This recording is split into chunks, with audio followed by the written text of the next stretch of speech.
Hello everyone, welcome to What If Issei Was Neglected and Become the Ultimate Red Dragon Emperor of Underworld Season 2 Part 2. Before we start, please go support Ryuta DK for writing that awesome fanfic. Now let's begin. Life 25 Standoff.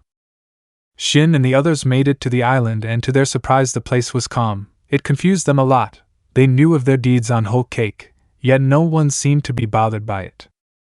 Saji, I'm not the only one, right? Shin, no, something's wrong. Katakuri, perhaps we should split up and attempt to see if we can get things running now, could save us some time.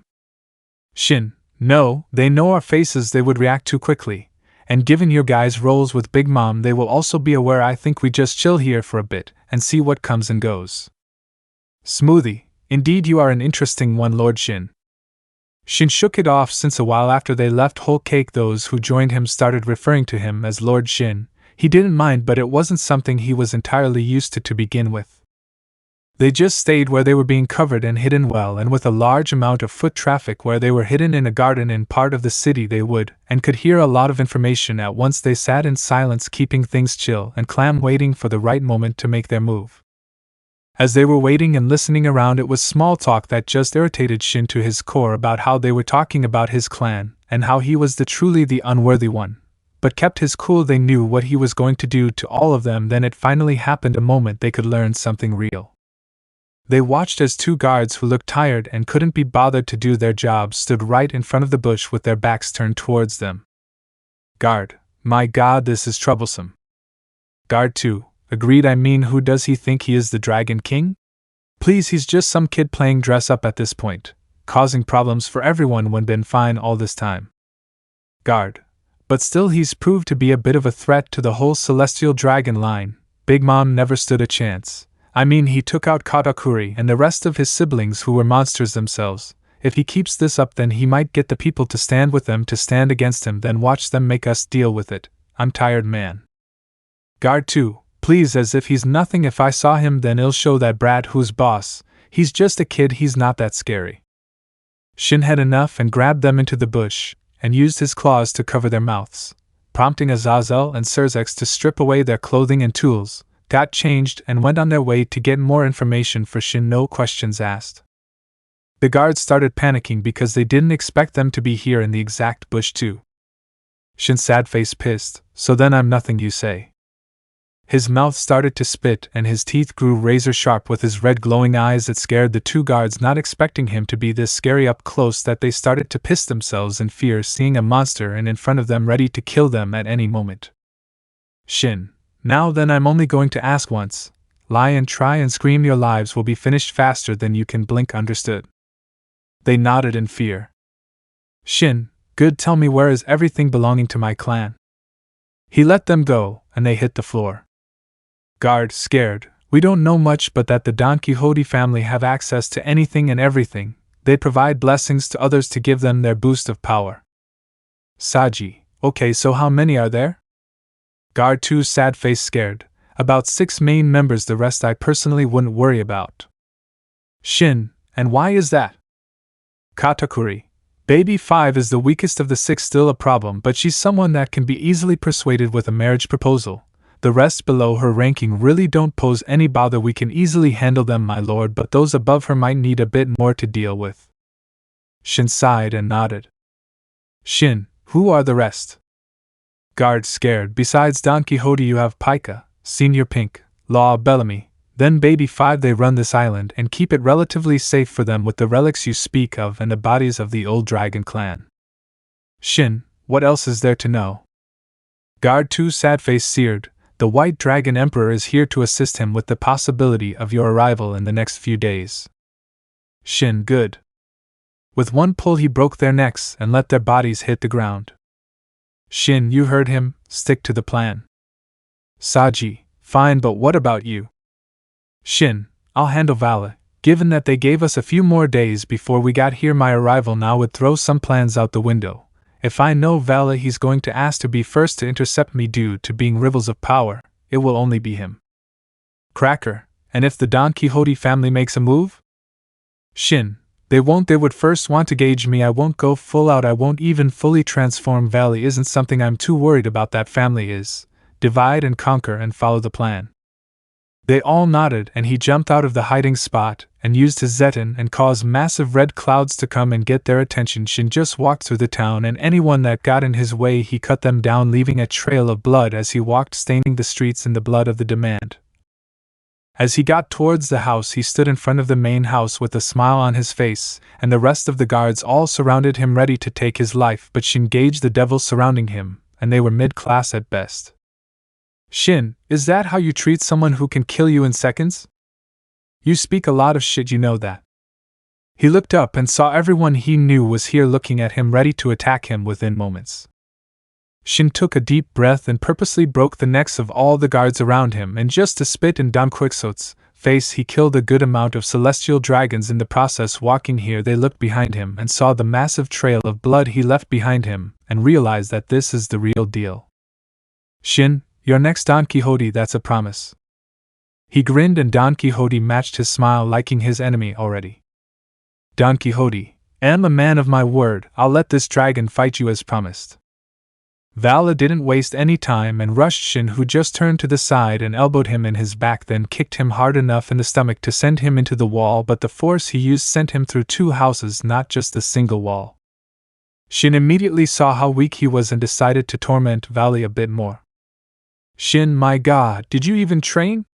I mean, Don Quixote, did you know my mother took his eye out, and she was significantly weaker at that point? Don Quixote, amused, you don't say. He snapped his fingers, and the others all left. Don Quixote carried on watching the fight between the 2 emperors with the rest of Team Vala, who could see the difference in Shin within seconds. Vala started getting angry and donned his balance breaker, and Shin didn't even cover himself with scales. Vala tried to hit him multiple times, but Shin either dogged them or caught them and hit him in the chest repeatedly, then used a mix of his Dragon King fire and normal fire and uppercut him into the air, then jumped up to match the height his body went. Then before he could recover, he flip-kicked him with his strength back into the ground. Then as he bounced off the ground, Shin kicked him to the side. Vala's sad face in pain. This can't be, I'm better, I'm superior to you, I always was, how is this possible? Vala then started sparking with some black energy, and pulled out a sword. This power started to form black veins all over his body and armor. Dryag, be warned Shin, that's Opha's power now. I've handled that, then we definitely can handle it when we cross paths. Shin nodded and got ready for what magic bullshit Vala was going to try, but it wasn't what he expected. Vala just started swinging his sword, and with each slash that came from it, a dark wave of energy followed, like how Shin uses a fire slash.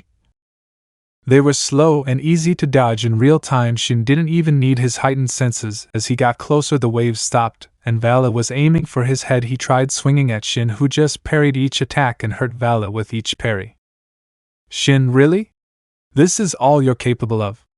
How pathetic. Even with a gift from Ophis, it still wasn't enough to match up to me. Shin kicked his mouth and then watched as Vala slowly pulled himself up from the ground, his body burning with pain, but he wasn't going to lose this fight. He was determined of that. He could hear the voices in his head warning him. I will personally kill her if you don't prove yourself. So weak, no wonder you were kicked out the family, filthy half-breed. Vala, shut up. He started speeding up his attacks, and Shin could match that speed better than Vala could, but there was something off about Vala. Shin could see it. Since the fight started, there was a stick of desperation reeking from Vala. Shin took a deep breath and used his Zeton to restrain him mid-swing and put a lot of pressure on Vala's body. Shin, are you okay in the head? You seem desperate. What are you hiding? Vala didn't say anything and tried to free himself, but he couldn't. Tears started forming in his eyes as he struggled even more, and Shin just saw a pathetic man fighting in front of him, and the fact it was so one-sided didn't sit well with Vala. That much was clear. Shin, why are you really here? There's no way you came here to help Don Quixote. You're this weak, yet you trying to one-up someone who can end you faster. You realize I'm not even trying, right? You're giving it your all, yet you haven't laid one attack on me. Vala, he's going to kill her. I can't let him do that. She's the last family I have left. He tried fighting more, but it was useless. Shin, really, over a woman? I mean, sure, I get that, but looking at your teammates, they don't even know what you're on about. He looked to the side and could see their confusion clearly written on their faces. They thought he's doing this for something else, but now he's talking about a family. Shin slammed him down into the ground a few times to try and knock some sense into him. Shin, so are you going to talk now? Valet, giving up, my mother, he's going to kill her if I don't beat you. He finally broke out and charged Shin again, and continued to fight Shin, with everything he had as a last push, but Shin just felt albeit sorry that his host was letting his emotions run wild. Shin pushed him back and Valet slammed his hand down into the ground. Valet, tired and beat, why isn't this enough? I'm powerful, people fear me, am the White Dragon Emperor, how am I losing to the Red Dragon? Shin, because I'm not the Red Dragon anymore, I just happen to have Drag at this point, and he's loving it. He brought out the gems and they could hear Derek laughing at how pitiful Vala and Albion were. Drag, laughing, please, I can't anymore, I can't, it's too good to know they nothing compared to us now. Shin made the gems go away. Shin, you know, a year back we were somewhat on the same level, but then I surpassed you so much so it's almost sad. I mean, dude, what do you have to show for this life you have? Azazel works for me now, so does Sirzex and the whole Gremory family, and so does Seraphal and Sona Leviathan. I have done so much in a year, yet you can't even land one hit on me. Pathetic, you don't deserve to be called the White Dragon Emperor. Valet got even more pissed and started a chant. Valet, I, who am about to awaken. They are going to be blasted away. They certainly are going to be blasted away. I am the heavenly dragon who lost all to the principles of supremacy. The dream will end, the illusion will begin. I envy the infinite, and I pursue the dream. Everything, yes, give us everything. I shall become the White Dragon of supremacy.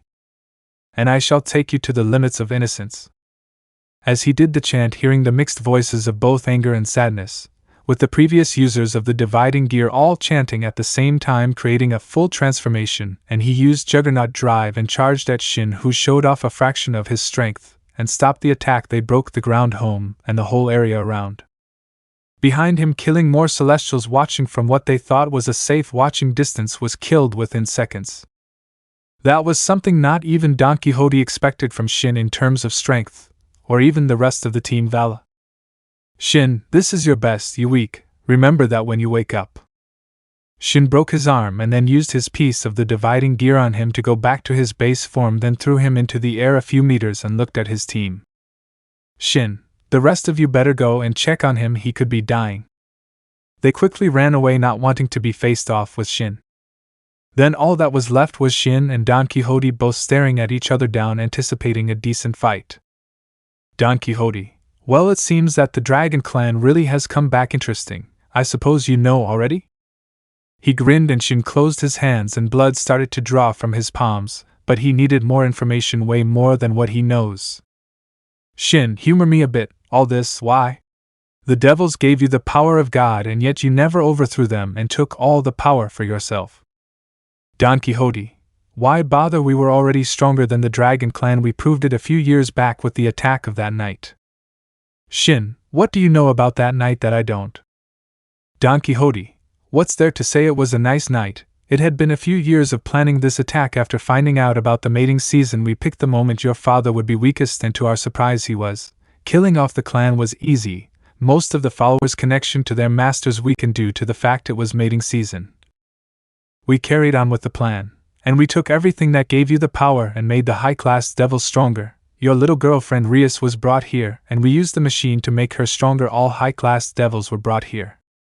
Shin took a deep breath and kept his mind clear. Shin, still doesn't explain why you decided to keep the relics. Don Quixote, we can't use most of them, so rather keep them as trinkets to make sure we know that we have them and our victory over your clan. You don't get it yet since you are still young, but your clan was never meant to exist. Devils were meant to reign supreme. Shin was tied up in strings and pulled to the ground, unable to move. Don Quixote, and now today I get to kill another dragon, and when I get my hands on the others I'll make sure their deaths are just as painful. He was about to pull the stings to slice through his body, but Shin had turned into ash and then kicked him into a wall. Shin, who said I was done talking? Don Quixote, oh my, this is going to be a good fight. Then grins. Both stood ready to attack, but neither one made a move but heard a few voices leaving the island. Don Quixote, well, it seems since you came alone that you won't get to kill off the rest of the Celestials like you planned, and when the rest of your team gets here it's going to be too late. He started laughing and they watched as a large barrier formed around the island. It was color shifted between red, green, and black and formed the Pyrus symbol, the Ventus symbol, and the darkness symbol on either side of the barrier, locking all of them in. Don Quixote, what? He was confused. He was under the impression that Shin would be moving alone and the rest of his team would follow a while later. Shin, who said I came alone? They watched as the ships leaving this place were then destroyed, but Katakuri, Cracker, and Smoothie. Shin then charged him with such force that he was sent flying through a few buildings. As he stopped, he was then kicked with a flaming fist. He then brought out his swords, and as he was about to slice him down the face, the ground started sucking him in, and the buildings around him started to form a massive monster. Pink, not so fast, little dragon. Pika, just where do you think you're going? Shin burst out laughing and it confused them. Pink, what's so funny, brat? Shin, lagging, it's the fact you think you caught me plus that one's voice. I can't, that shit's way too funny. Pika was about to slam down on him, but then a mirror came flying towards him and Saji came jumping out of it and used his shadows to pull Pika out the ground and slam him into the other side of the island. Large amounts of wind then came pushing them a bit, and then Azazel had kicked Pink away from the fight, leaving Shin and Don Quixote again. Shin, now then, where were we? He was about to slice down again, but then sensed a bullet coming towards him, and then he proceeded to cut the bullet, and saw Baby 5 pointing a gun at him. Shin, how that's new. Baby 5, you're cute hub, but I can't have you hurting the boss, so I'll have to kill you. Before Shin could even respond, Cracker came up behind her and started pushing her back with his massive hands. The world then split in two, making everyone stop what they were doing and look at the one man holding his hand out. Law, not so fast, kiddo, Aro. He was tackled to the side by Surzex, and the world then slowly went back to normal. Shin, my god, your lackeys are irritating. Don Quixote, that's the point, brat. He pushed himself out, and another man came bouncing around and grabbed him, but Shin jumped towards them and Katakuri was keeping pace with them. Katakuri, Lord Shin, I'll handle this shit, or you handle Don Quixote. Shin, deal, hold tight and get ready. He nodded and turned his hands into massive spike balls, then turned them black and hard, and then Shin grabbed them with his Z and then proceeded to pull them faster towards them, and as they got back into the fight, Shin sent Katakuri and Balme away, and he was once again left with Don Quixote. Shin, my god, just face it, you gonna die today. Don Quixote, not if I have anything to say about it. He created a massive web of razor-sharp stings, then forced Shin to fight with Saji and Pika. Saji could be seen dodging all types of buildings from Pika. Saji, so what is this? Are you some sort of building person, or is there a term? He flipped and slapped his hands together, then sent a straight shot of dark energy into his chest, hoping that it would take him out, but it wasn't. Pika roared in anger, shaking the area. Saji, I hope you're watching Sona, today's the day. He used his shadows like a whip and started swinging around the madness he was in, then covered his leg with shadows and kicked Pika in the head, and one of the arms dropped. Saji, oh, so here's your weak spot. What they didn't know was some surveillance familiars were watching the fight go down, and were broadcasting it somewhere in the underworld. Saji then flipped and pulled out a sword, and with a single strike forward he used enough force to shatter a good chunk of Pika's face. Then Pika fully looked at him. Pika, now I'm angry. The buildings on his body started to spread all around the place where he was on Pika's arm, and he just did back flips to avoid them, and as he landed he couldn't help himself. Saji, singing, moves like Jagger, I got the moves like Jagger whistles. As he was doing that, Pika tried to slam on him, but Saji disappeared into the shadows and then reappeared next to his head, where he created a dark storm next to Pika's head. This move used a lot of energy, but it caused so much damage that it only able to be used once every few times. This disrupted the matter around Pika himself and left him wide open. Pika, what have you done? Saji, call it a special case of buck around and find out. Saji then slapped his hands together and shot another straight shot towards Pika's head, killing him within seconds. The large form stayed, since it seemed like he literally changed the matter around him. Saji then started dancing again and singing moves like Jagger, enjoying his victory. On the other side of the island with Azazel, he and S.Pink had landed near a massive piece of open land which was S.Pink's main domain. Azazel, shit. He started dogging all the attacks and proceeded to use a massive push of wind to blow him out the ground and then hit him down hard into the ground. Azazel, wanna explain the baby get up? S.Pink, I was once a regular Marine named Senor Pink, leading a simple yet happy life. I fell deeply in love with a woman named Russian, and we got married. However, my life took a tragic turn when our infant son, Gimlet, fell seriously ill and died. To cope with the loss, I returned to my former life of piracy with the Don Quixote pirates, but I kept it a secret from Russian, telling her I worked as a banker. She eventually discovered the truth, and in her grief, she ran out into a storm, resulting in a terrible accident that left her in a vegetative state. Desperate to make her happy, even if she couldn't show it, I started dressing in the baby clothes she loved so much. Miraculously, this brought a faint smile to her face, the first sign of emotion since the accident.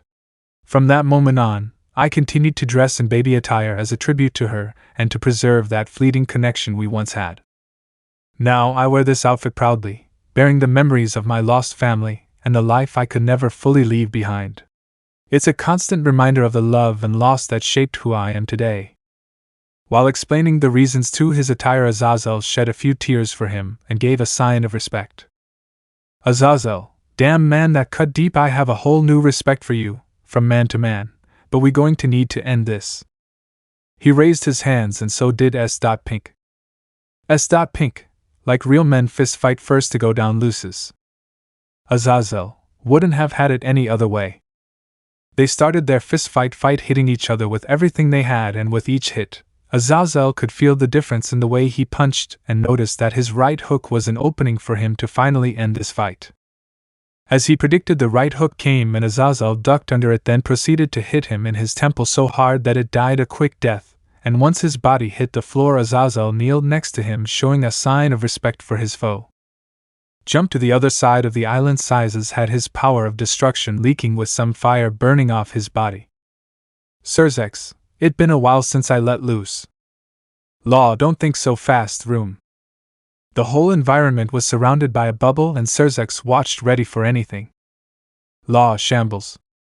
The whole area around them inside the bubble had become a whole different level of weird. Surzex was a woman, and the land next to her was different. Surzex, woman. Huh, so this is what it's like to be a woman, I must say. Mother, Rias, I feel sorry for your backs. How the hell do you walk around with these things? They heavy. He made them bounce up and down, but then went back to his fight. She charged towards Law, and Law attempted to make the world different again, and this time everything was different colors, but that didn't stop Surzex, and she hit him, and then the bubble burst, and everything went back to normal. But Surzex stayed a woman. Surzex, woman, oh come on, you better fix this. Law, you'll stay that way till I change you back. Surzex, sad face, woman, screw it, I don't care if I'm like this for the rest of my life. I'll learn to deal with the change, but you're dying today. Surzex picked up a sword from a dead body and coated it with his power of destruction. Surzex, woman, wanna know why I was a devil king? Law, why is that? Surzex, woman, it was because of my ungodly amount of power. She raised the sword above her head, and it started violently sparking, and then as she sliced down, it sliced down Law's body, destroying everything in her path. Surzex, sad face, woman, well, that took a lot out of me. Well, I guess killing him didn't turn me back, so I guess I'm stuck like this. Better go see if she needs help. As she ran, she saw Law's sword and decided to keep it. With Katakuri. Katakuri, let's not waste any more time. Bellamy, couldn't agree more. He started bouncing around super fast, and Katakuri just stood there. Then as he was about to hit, Katakuri swung at him and hit him in the face, breaking his neck, and his body just lay there. Katakuri, really, I was hoping this would put me in Lord Shin's good books, but it only took one swing. I refuse. He picked up Bellamy's body, but it just fell over again. Brother, it's not worth it. You never know, it could sound better if it sounds like you beat him with one hit. He turned to see his brother covered in lipstick marks, and he was fixing his pants. Katakuri, you didn't. Cracker, playing it off, well. She came next to him and held his arm with a smile on her face. Katakuri, I don't know whether to be impressed, proud, disappointed, or disappointed in the fact you could have a win like this days after we just saw the death of our mother. Cracker, I'll keep her in line, don't worry about it. Baby 5, my husband is so brave. Katakuri, I don't know what will be more interesting to inform Lord Shin. Surzek's woman, you said it. They looked at Surzek, seeing as she wasn't wearing a bra and her boobs were huge. They screamed, realizing who was walking towards them. Surzek's woman, I know, we can figure it out later, we need to go help Shin. They nodded and met up with Saji and Azazel, who fell over after seeing Surzek's with blooded noses. Surzek's woman, come on, it's not that bad. With Shin and Don Quixote. The fight continued, both were covered in blood. The reason Shin hadn't killed him yet was because he needed to know more about that night. Shin, bleeding, tell me who was your leader in the killing of my clan. Don Quixote, tired and bleeding, asked the White Dragon Emperor. He's super close with the boss, chuckles. Shin took a deep breath and the red Zetan cloud started spreading again, and Shin then moved so fast that Don Quixote couldn't keep up, and Shin shoved his claws through his chest and started slashing away, cutting every sting Don Quixote was made of till there was nothing left. He finally sat down and took in the sight around him, knowing his plan worked. Flashback. Shin, hear the plan. We're going to first find a hidden place where we can first try and suss out the situation on the island. After that, we're going to need 2 guards to 1 get more information out of them, and 2 Surzek's. Azazel, can I trust you with this? I need you 2 to take the uniforms and then go as fast as possible to opposite ends of the island and start the barrier chant to lock them all in. Once I make my move and cause the distraction, Saji, I want you to move towards the north part of the island and add some of your power to the barrier. For the rest of you, I want you to hang 10 till I handle the White Dragon. He's nearby. I wouldn't be surprised if I fight him first. Then once the barrier is up, I want every single one of you to kill any last celestial dragon trying to escape, and then help take out any lackeys he has going around while I handle Don Quixote and Vala myself. They all nodded in agreement. All, consider it done, Lord Shin. Flashback end. Hey Shin, you good? Shin was confused. He heard a woman's voice, and it wasn't one he knew or recognized. It almost sounded like Venelana and Rias merged voices. He turned back and saw a redhead with massive boobs running towards them, leading the group behind her. Shin, Zex, what the buck happened? I thought you were a guy and now you're a woman? Surzex ran to him and hit him in the gut. Surzex, I was a man and forever will be. Nothing changes that. Understand this. I hope is temporary. Shin, valid that aside, what about her? Shin pointed his sword at Baby 5, holding onto Cracker for dear life. Cracker, about that, my lord, she is now my betrothed. Shin, I'm sure you know what I'm going to say. Cracker, oh yeah, full understanding, shall stay in line. Shin, the rest of you, Azazel, Saji, Katakuri, you guys look better or worse? Azazel just looked to the sky. Azazel, I'm sorry, it's just you wouldn't understand right now. Shin looked over to Saji, confused. Saji, found him kneeling next to the dead body of the dude dressed like a baby. Azazel, shut your mouth, have some respect. Shin, fine, and you too. Saji, Pika was a fun opponent. That storm move you helped me with seems to work great against matter, but the body that Pika made seemed to stay. It was already falling apart, but it's not too bad. Shin, and you, Katakuri? Katakuri, how can I put this? Cracker, he killed Bellamy with 1 punch. Katakuri saw a surprised look on Shin's face. Shin, no shit, well done man, nice work. Katakuri nodded and Cracker punched his arm. Shin, okay, now then let's go find those reflects of my family. Baby 5, oh Lord Shin, I can show you where everything is. Shin, then lead the way. They all started following her. Elsewhere on the island, Baiko and Arthur were busy digging Vala out from the rubble from the plethora of flying houses hitting the area. Baiko, and 3, he seems fine. Karuka, I think it's time. Vala, what was all this about? We are a team and family. If you can't keep us in the loop, then we leaving with Shin before he leaves, since you can't trust us as we trust you. Her words were sharp yet soft at the same time. Valley, my grandfather threatened to kill my mother if I didn't succeed here. She lost her memories of me a while ago, but still she's my mother. Even if she doesn't remember me, I can't just let her get killed." He covered his face, hiding the tears. "Leify, Valley, you didn't need to hide things like that from us. You can trust us with anything. We family, aren't we?" He looked up at them, and they nodded. "Vale, I'm sorry, I was thinking right. Baiko, that's good and all, but what are we going to do now? The best bet we have is going with Shin, whether you like it or not. All other ships were destroyed, and so was any magic gate." "Valley, I'll handle it. I'll speak to him." "Arthur, are you sure that would be wise?" Vala nodded and let Leify continue to heal him a bit. With Shin and the others, Baby 5 had led them to the basement of the main house. "Saji, I can feel the power getting stronger. How is it that they still producing so much power after being killed nearly 18 years ago?" "Shin, think about it. Is one of the reasons Uncle was able to give you all his power. It never leaves the body and is contained." As they reached the door, Baby 5 opened it, and it was all there by the looks of it. "Baby 5, yup, it all here. We never let the others use it since with the items we got from the devils we first tested it with the little to nothing things like a few rings, and they either sold it for money or broke it, so we couldn't trust them with the real deal and told them it was the real deal." They looked at her, shocked that they kept it all in one place. "Shin, wow, Mom, Dad, they are all here." He looked at the bodies connected to massive tubes draining the power. They all understood what he was going through and decided to look at some of the other relics in the room. Shin held his mother's hand and couldn't help but smile knowing he found them again. To his side he saw his father's body, and held his hand. When he did this, something happened. He found himself in the void like he did the first time he met them all. "Shin, hello? Mom? Dad? Hell, Granny? Anyone there?" "Yes, we hear." He turned towards the voice and saw all of them standing behind him beside Corvo. "Kendrick, thank you, my son. Because of you we can rest easy now knowing that you freed us."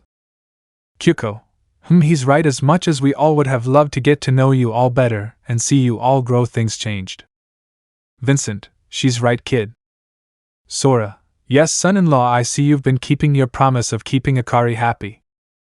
"Eva, yeah, you even got my daughter to open up more." "Shin, it's no problem, it's not. I just wish you got to see us do more." "Kendrick, yeah, but life's path has you on your journey now. We are proud of all of you. Now then, when you see my brother, call him a wet blanket. Hell, understand?" Shin chuckles, "Sure, I can do that. What's going to happen to the power left in your bodies?" They all looked at each other, then back at him, and smiled. "All, we think that's a surprise for when you wake up." Shin, "Fine, be like that. Keep your secrets. Old people'll figure them out one way or another." They all started laughing and he started fading away. As he opened his eyes, he saw all the rings in his hands, and the room was mainly empty now. He then looked closer at the rings, and they were something that just irradiated power. He put on the fire ring, and he could feel the boost of power within seconds. He then placed the other rings in the gauntlet in the event he messed them up before they get to their correct owners. As Shin walked up, he could hear them still teasing Surzex about being a woman. "Shin, you guys are still on her case?" Surzex, "Woman, yeah, whatever, we should figure it out on the way back. We packed up everything on the ship." Saji, "I took the souls of the others and used them to upgrade our tools and such, and they on the ship." Azazel, "We did a sweep before taking down the barrier. No celestial dragon is alive. They either died in the fight, or we killed them by hand." Katakuri, "Then we have one more thing that needs your attention, sir." He motioned to Vala and his team. "Vala, can we go with you?" Shin, "Why would I? Right now, the only person I would even consider taking with us is Karuka." Baby 5, "Wah! Was I already that useless to you, Lord Shin?" Shin, "Quite you. I once talking about you coming with us whether you like it or not." She then jumped for joy, then jumped on Cracker. "Karuka is my sister?" Shin, "Yes, she's alive and well. She joined the Earth Affinity due to her strength." She nodded. "Karuka, thank you." "Vala, please." He got on his knees and placed his head on the floor before Shin. "Vala, please, we won't let you regret taking us with you. We can't go back. I failed to defeat you, and that was the deal, to stay with them, or they would kill us in cold blood. Please, even if you take them, I'll find my way. Just make sure they live." Shin, Drake, I say do it. Make Vala and I'll be in our hitch. That does as we say." Shin, What in the actual buck, man? Shin then took a deep breath, then spoke again. Shin, fine, you can all come alone. I'm saying it now, if you join my ranks as devils, it's a painful transformation that I have no control over. Vala, thank you, Hayato. I'll forever be in your debt. Shin, fine, and I suppose I'll take a look into your mother and see what the situation is like, but I can't guarantee anything. Vala raised his head, tears streaming down his face, and nodded. Shin, well then, are we done here? They all nodded. Shin, then let's go home. They left the island in the distance, and watched it slowly sink into the ocean. Saji, you don't think? Shin, let's rather not think about it. Surzek's woman agreed. They all got comfy and Shin went to sleep. They took turns keeping watch and taking shifts to make sure they were on the right path back to the Dragon Island. Life 26, Returnal. On the Dragon Island, a few days before Shin killed the celestial dragons and claimed all their items and relics, the group had encountered a few faces they didn't expect to see. I think we can be of service. Sorry we took so long. This place isn't easy to find. The group turned around and saw who was talking behind them this time. Rias, Sirorg, Sona, and the Phoenix family. They were all bewildered seeing them here on the island, but the fact they were here with them was a different story. Ravel, yeah, we all met up on the way here when we abandoned the devils. Rias, but if you all left, that means. Sirorg, that's right, we've come to assist you all. We know the fight isn't going to be an easy one, but this is the right side. Roval, is Shin back yet? Rias, no, not yet, but we can take you all to the main castle. Ravel, oh nice, let's go. It was a large group. Sirorg had brought his sleeping mother, and a good part of the Bale family and members part of its army along with his peerage. So did Rural and Riser bring their peerages and their army along with their parents and Ravel. As they got closer to the gate, Locke jumped out of minimal arms and grew to full size and looked down at all the new devils on the territory ready to attack them. They all stood ready to defend themselves if need be. Minami, Locke, know they're going to join us. Shin will handle them if we can't. Don't pick a fight now. He roared once and then went back to Teddy Bear's size and climbed back into her arms. Akari, sorry about that. The beasts you see us holding are recently awake. Last time they were awake, devils attacked us. You know how the rest went. They nodded, understanding where they're coming from. Sirorg, I promise little creatures we heed no harm. We want to help you is all. Rias and the girls walked through the gate first, and then the council saw the rest of the devils come through. Venelana, my dear nephew, what a surprise. Sirorg, and it's good to see you alive, and well, I know it is a lot to ask up front, but is there a possible place I can lay mother? She's still in eternal slumber. He greeted them all and they nodded. Hancock, sure, I'll have one of my people take you to a room. Lady Phoenix, with that out of the way, what still needs to be done? They looked around and saw that most of the area where they were was very functional at this point. Akari, we just got the Pyrus capital back up and running. If you look here, there's a projection showing all main points, and where we have been recently. Ravel, it's not much considering we used a gate to get here. That in-between space definitely doesn't help at all for charting the island. Koenko, well, chickens like to explore, why don't you go look? Akeno then grabbed her and covered her mouth. Akenko, cool it, not now, you two can bicker later. Kaneko, She glared at Ravel, who just glared back at her. Ravel, okay, so far mainly the Pyrus capital has been explored, then I'm assuming the mountainside would be. Akari, Ventus capital. Sirorg, then the huge mass of water would be. Minami, the aqua capital. Riser, then the structures here could only lead to the Suri, light capital. Ravel, leaving the cavern here. Mira, the Earth's capital. Sirorg, mind catching us up on how things work and how they going to work? They nodded and proceeded to fill them in on everything. How Shin is the leader, but there are 6 elements that they will all serve under. They don't pick, it's picked when they start the process.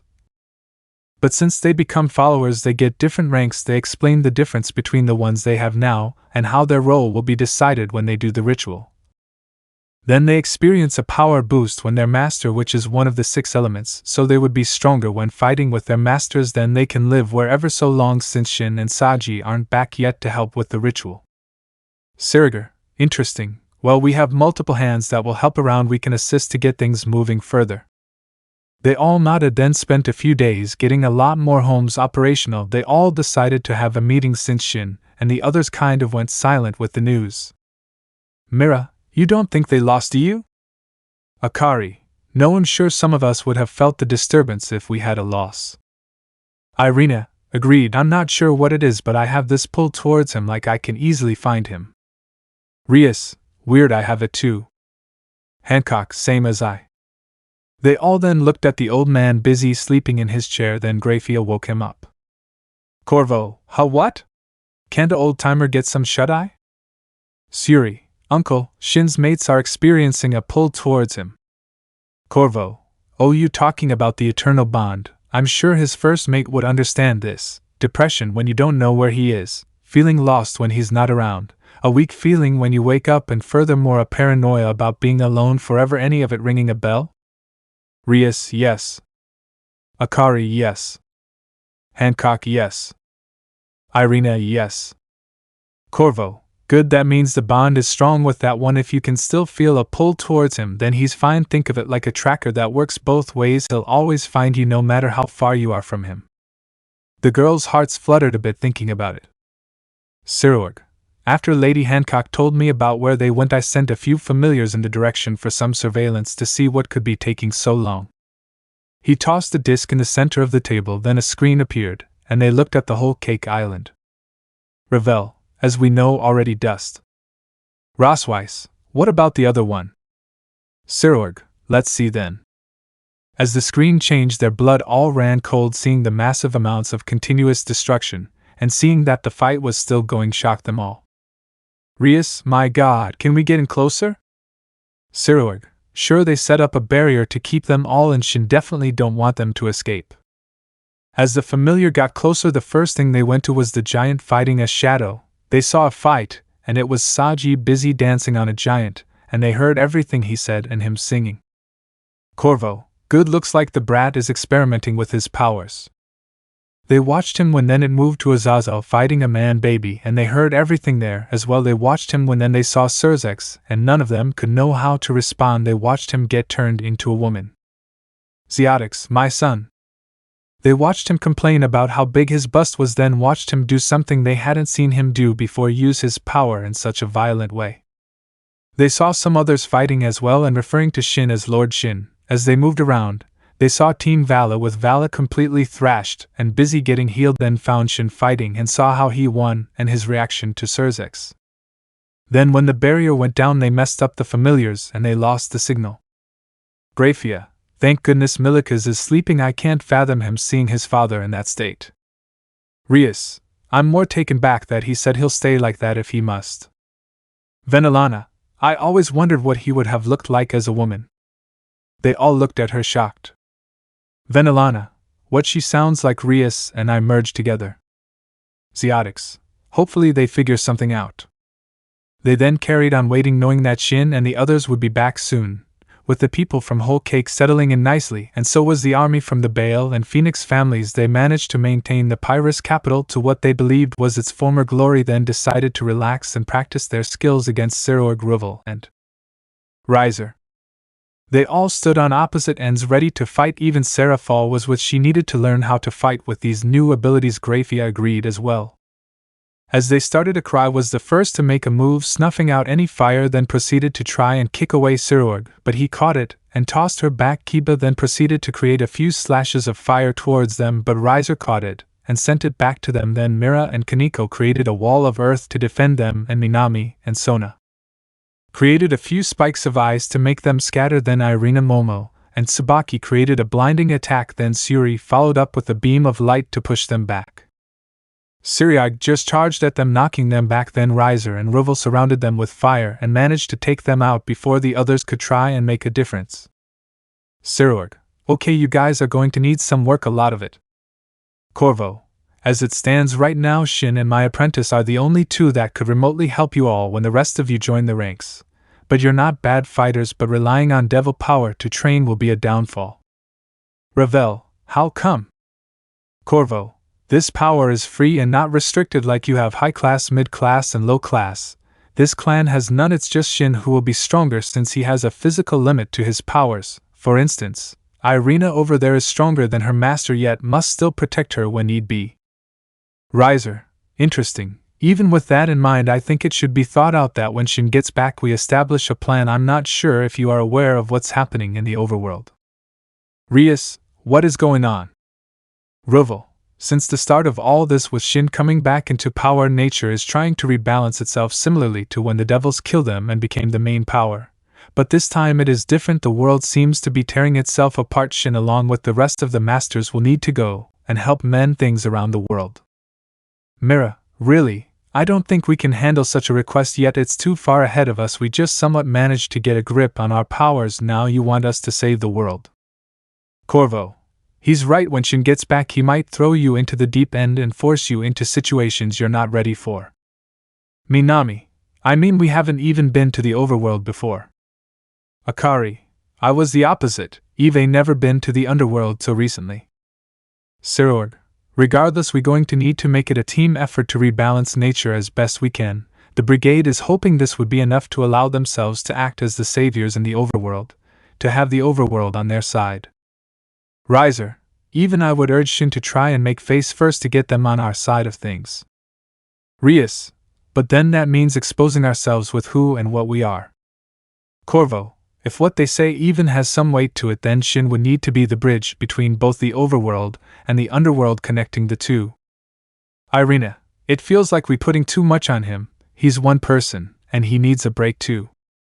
Akari, I know it seems selfish, but maybe it should be our job to do it. Suri, what do you mean?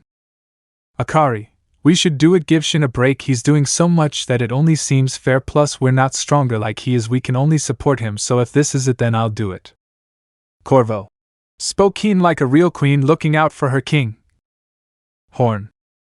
They all looked around and then realized it was coming from the coast. They ran to the coast through the one warp gate, then saw a massive ship coming closer. Its black, purple, and red accents made it all the more clear who just arrived. They were all excited to see their arrival and watched the boat get closer a bit too fast.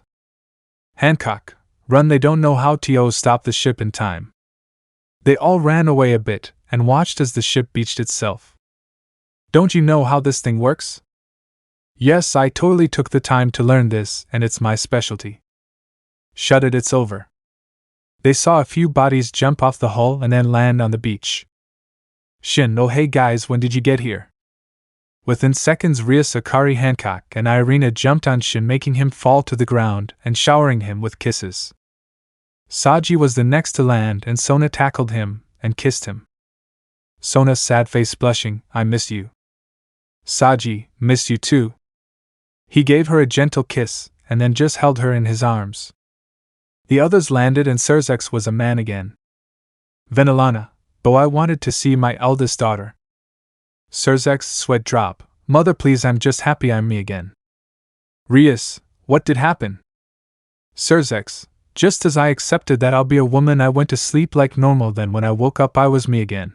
I think it is this sword that has like a pulling effect on it, taking away power and magic. Graphia, good, I'm happy that I still have my husband. She came to greet him with their son, who was happy to see him. Shin, now then guys, we have some more guests, come on out. They all came out, and a few of them were shocked to see who he brought along with them. Shin, first off I'd like to introduce the army leaders. We have Karakuri, Cracker, Baby 5, Bruli, and Smoothie. They mostly come from Whole Cake Island and they are willing to help us. They all nodded. Shin, now on to our other guests. Let's say we have new members joining our group after willingly coming to our side. Azazel, trust us, we were just as surprised. Team Valid just stood awkwardly and waved at them. Shin, now then, how far have you all come with your guys' things? Hannock, my love, we have restored most of the Pyrrhus capital, and that is where we are all living. Shin, okay, not bad, uncle, we have the gem you spoke of, and it's good to see the rest of you, but I need to handle something first. Corvo, good, let's go and activate the gates before you leave again. They nodded and all went to the Pyrrhus capital where all the people there were happy to see him alive, and Shin went to the island projection and waved his hand over it, opening the pedestal it was on. A cry, sad face whispers, "Did any of you know this?" Suri whispers, "Nope." Mira whispers, "Thought about it but thought it was stupid." Minami, sad face whispers, "Didn't even cross my mind to be fairly honest." Shin plus Saji, "We heard that you four." They all jumped that they were caught out, making the others chuckle at them. Shin, all right, let's do this." He raised his hand and they saw a new ring on his finger with the Pyrrhus emblem on it. He brought out a gem and the other high-class devils saw it as part of the items that were brought out for when a high class gets their power boost. Riser, wait, so you mean even after all these years we still relying on Dragon Clan power? Saji, yeah, there was a lot on that island. No other celestial dragon had an item. But as Baby 5 explained, her group kept most of the items, if not all of them, to themselves because they knew of the origins and rather not have the power split or be sold off. Sona, and the ring? It's a new one. Shin placed the scroll of power he got in Kyoto, and then the gem, and placed them into the pedestal, and they watched as all the gates opened on the island. Shin, we found our parents' bodies on the island. Akari, but... Shin, when I interacted with them, a special someone told me to call Uncle a wet blanket. Corvo ran to Shin and grabbed his shirt. Corvo, face me, Kendrick, I'll end your life again if I have to. Shin, laughing, relax, anyways they turned into rings, and they boost the power of the wearers, so when you four are ready I'll give you your rings. If you lose them and you become weak again, then you sitting ducks. Akari, fair, but can we see them? He nodded and showed them the rings, and everyone around him could feel the raw power coming off those rings, and he wasn't messing around. There's no way in hell the other four were ready for them yet. He then made them go away. Shin, anyways, what are those? He looked to his side and saw massive creatures watching him, almost too excitedly seeing him again. Corvo, your parents' pets, and well, your pets now. Shin got a flashback and remembered playing with an ice bear named Locke as a small child, then the others came to memory. Shin, Locke, Skyres, Tigress, Vertex. He ran to them, and they all made a noise overjoyed to see him again, and played with him in their big forms, jumping around like children. Everyone was taken back by the fact these things knew him and stood in disbelief that he did this within seconds of seeing them. Corvo, you see what I meant by Shin would have tamed them within seconds of meeting him. Rias, but how? Corvo, I never mentioned why, but as a young child when Shin was born, the pets kind of all became his because they acknowledged him as their new king, mainly Locke because he belonged to his mother. They watched as they all grew smaller and started snuggling against him, making purring noises and making the others all sweat drop that this was really what they seeing. Suri, I never mentioned it before, but the Pyrrhus and Darkness beasts, where are they? Corvo, they wouldn't show themselves till their masters reached a certain point. Kendrick's power tamed a monstrous beast. Azazel, and yours? Corvo, same, we are brothers by blood, so we both managed to tame some serious monsters. I don't think Saji over here would handle it. Saji, we'll have to see about that. Valium, mind explaining a few things to us please? We are a bit lost and confused about all this, we weren't really told anything.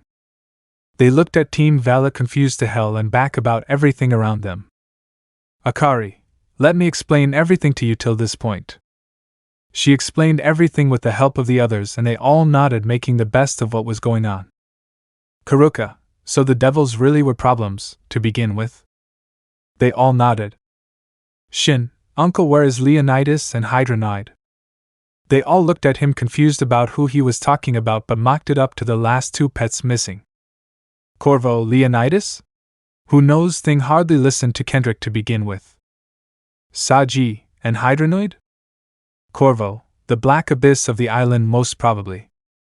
Shin, let's go, maybe with all the commotion we can bring out Leonitis. Ruvel, Shin, I hate to interrupt but there are other matters to attend to, the overworld is tearing itself apart. Shin, sad face confused, what? How?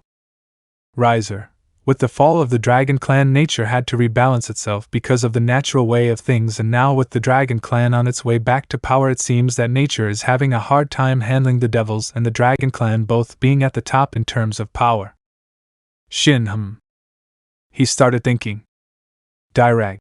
He's not wrong. I remember a period from before you awakened me to the changes in nature around us when we escaped, but then I fell into a slumber. Perhaps the journals have something for you.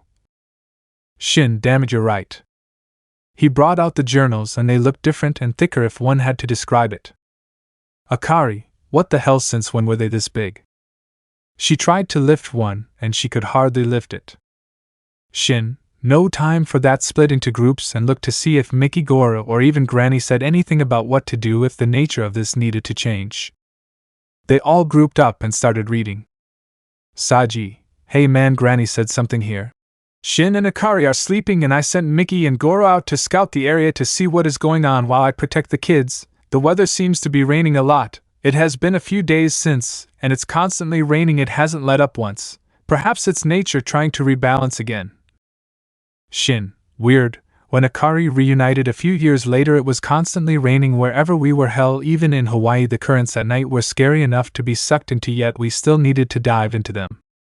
Surzex, Shin, I got another hit from Goro. The land seems to be hostile towards everything. This storm hasn't let up. After doing some looking into it, I found that the devil's coming into the superior power after the fall of God. Nature is trying to rebalance itself out. I come from the Earth Affinity, and I can feel the ground beneath me fighting itself from being torn apart. With that said, perhaps Lady Mira, if she was here, would be able to settle the land. Lady Minami clammed the Ikans and Lady Suri shining a calming light upon everything. Shin, okay, what about the other three of us? Corvo, Shin would probably need to settle the mantle. Akari bring forth the winds of change, and Saji cover the world in darkness to let it rest. Seraphal, well, we have a part of a plan then, but it still doesn't tell us where and how. Corvo, with things being like this, I believe they would need to figure that out for themselves. Shin, again, why do I get the worst of it? Corvo, shut it, brat, you can live in lava and not be bothered by it. Shin, fair.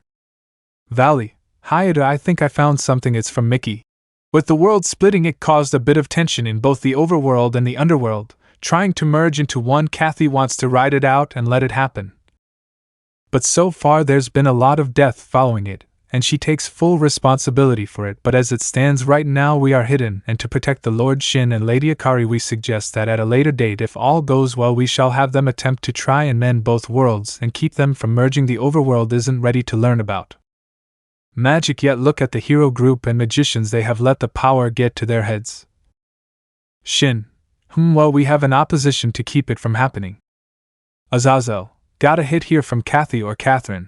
The kids being together brought power, making each other stronger. It's with a heavy heart that for the time being we separate the kids for now.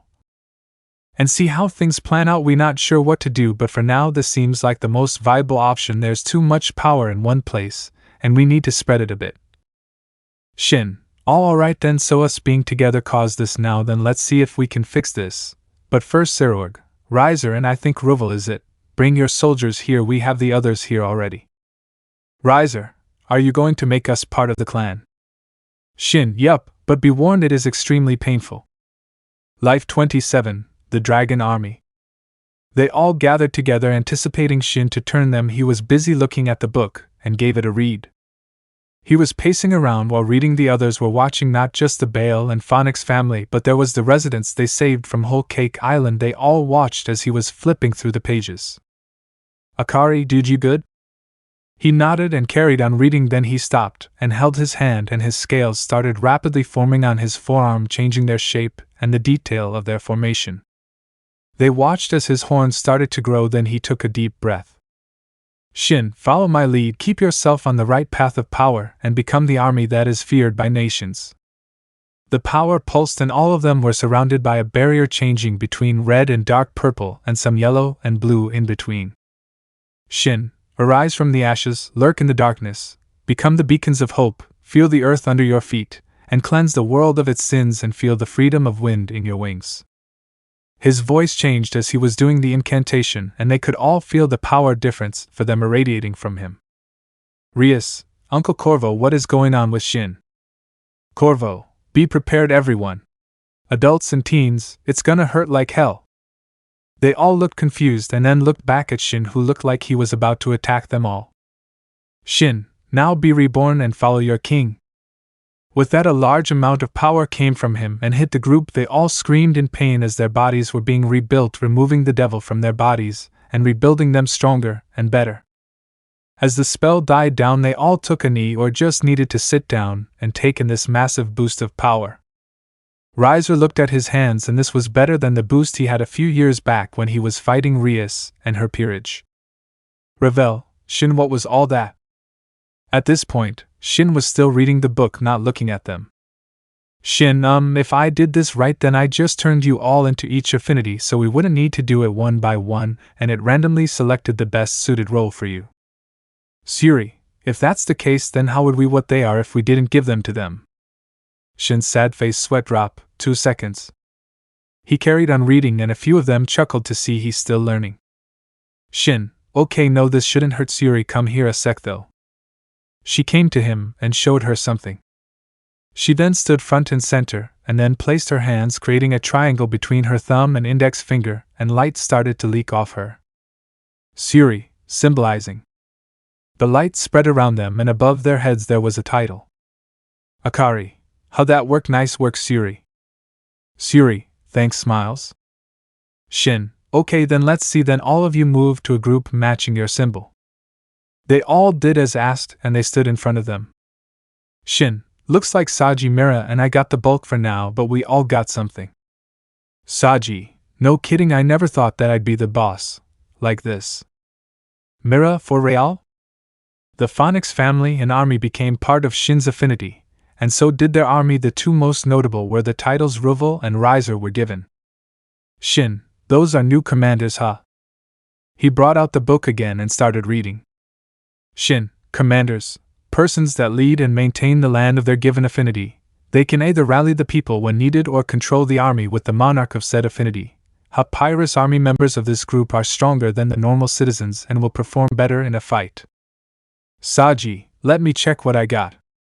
Shin handed him the book, and it turned dark purple and black. Then he opened it and started reading through it. Saji, alright, so Ortha is my monarch, nice, then Leifi is my shadow guardian, and Katakuri is now a grim reaper. Okay, sweet. Looks like Baby 5 is with us as well, and then that's it. Mira, okay, me next. She took the book from Saji and started reading while looking at the group in front of her. Mira, okay, so Karuka is my monarch. Sweet, looks like the sisters can be sisters again, I suppose. Then Sirorg and Cracker are my commanders. Sweet, some powerful guys. And I got the whole Baal army, as the Terra army. She looked excited. They couldn't help but chuckle at her excitement. Suri, I got Baiko and Bruli part of my group. They don't have noticeable roles now, but they look like they could promote themselves when the time is right. Minami, hold on, I'm sorry, I got what? She looked at Vala, who didn't relatively look impressed since he had recently beaten half to death, and now he had forsaken his devil side and now has to take orders from a small girl. Shin, what is he? Minami, he's a spectral dragon and a powerful one at that. He might be stronger than Drake and Albion together. Drake, looks like Albion got his wish. Albion, don't patronize us. Valley, wait, so I'm stronger. Minami, yup, smiles. He couldn't help but crack a smile, but he tried to keep it hidden. Akari, right now me, let's see, okay, so I got a smoothie. Nice, she also looks like she can get promoted later on like the others. Roval, so what now? Shin, we trained, but you guys can all take a break. Sirorg, how come? Shin, see the girls standing behind me. They all started to look away. Shin, they are weak as shit right now. I need to train them to train you guys. They'll handle my army later on. Sound good, guys? They all cheered. Shin, so either go relax on the beaches or help out with clearing the gates so we can move all around the island with ease. They nodded. Surzex, leave it to us, just focus on getting them up to speed. Shin nodded and the group left, leaving all the dragons together with their pets. Minami, so what now? Shin, we get to know each other. Look, I don't know you guys very well and I'd like to get to know you all again. Corvo, indeed, perhaps even I can shed some light on a few things. They all went into the council room that was established for them when they started. Shin, alright, so uncle, why didn't you try and come find me? When did you know you were safe? Corvo, You see, things in the underworld became dangerous as soon after you all escaped to the overworld. I knew you or even Akari would live, but what I wasn't sure about was their survival. Darkness is not the best magic for healing, so the girls took a while to heal. Suri had her ribs broken. Minami cracked her skull and shattered her arms, and Mira hurt her spine, so she didn't have proper motor skills till recently. Shin, I'm sorry you guys lived through that. Miname agreed the healing process was slow, but we made the best of it, hiding out and getting people to come to look at us to make sure we were healing well. It was all a wild gamble. After a few years, when we could somewhat walk around and not be in pain, and after some long rehabilitation, Uncle's age started to catch up to him. He had been using his power a lot to try and keep us alive. Shin, why are you so old now? Even our parents' bodies weren't so degraded like yourself. Not being mean, but it is a legitimate question. Corvo, I know I'm old now. You see, we stay young for a very long while, and even when your great-grandkids come around you still be young. But you see, we were at constant war. There wasn't a day when one of us feeding the shield more power, which drained us. The more you kids drain yourselves, the more likely you're going to expire more. Saji, so always have a surplus of power in us is what you saying? Corvo, I was a stud back in my day, but after that attack, I spent the day in and day out for nearly 2 years straight protecting them, which aged me drastically. Our power is our fountain of youth. I pray you live good long lives. Akari, that's good and all, but what made you guys start looking for us? Corvo, if I think back a year and a half, maybe I was just starting to teach them some magic, since they had the current power level and ability to do so without hurting themselves. But like I said, that book helps more. While I was teaching Minami to use her water, I saw a newspaper going around with your photos in it about stealing from the devils. Shin, then that kickstarted it all. Mira, pretty much. We were on an island called Weatheria. Once we got to the island of clouds, we were able to recover much faster due to them mostly being scientists, and they allowed us to live there for a while. But when the newspaper came, Uncle's whole mood changed. He was determined to find you before enemies did. Shin, valid, but what about you girls? Tell me about yourselves. We can do the same. Minami, well, as you know, I'm your cousin. Well, when I was still recovering, I just wanted to do stuff, but that wasn't going to happen. I never really explored much once I was back on my feet, really, but I did take a liking to cooking. I really enjoy it. Akari, then let you and I do some cooking. Shin would be a great judge for you to test your skill on. Shin, sure, why not? Minami, right, smiles, I'll give it my best. Shin, Mira, Suri? Mira, well, I couldn't walk for a long time, so I spent most of my time reading about and looking at different places, wondering what they were like. There wasn't much soil or rocks on the island, but surprisingly enough, I was able to feel the earth moving beneath my feet, giving me the chance to experience different things. Shin, when we go to the overworld, have some fun while we are there, all of you too. It's a nice change of pace, that's for sure. They nodded, and Suri swallowed and grew a bit of a blush. Suri's sad face blushing. Well, I had my ribs broken. I was hurt for a long time. I tried my best to work through the pain, but it didn't help much. So I sang a bit to pass the time. It also helped getting my lung back up to strength, but I do enjoy singing from time to time. Shin, well, I sing too. I'm sure you've probably heard someone play something or heard of me singing from the others. Suri, sad face blushing. Yeah, Rias played a song of you singing in the shower, and it motivated us to tame the beasts with us now. Shin, didn't know that, but let's sing Toga sometime.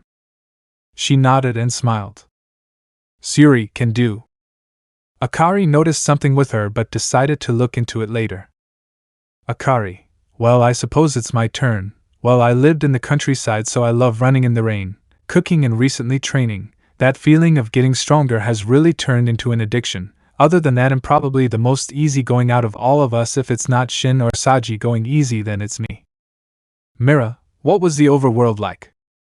Akari, to be fair, my early years there were alright, but in my teen years I was scared for my life. I was being bullied and they threatened to come into the house and kill me in my sleep, all because they found me irritating. Then Shin and I reunited, and he hurt them so badly for me because they were going to have their way with me, and after that, the journey I went with him on showed me the beauty the overworld had to offer.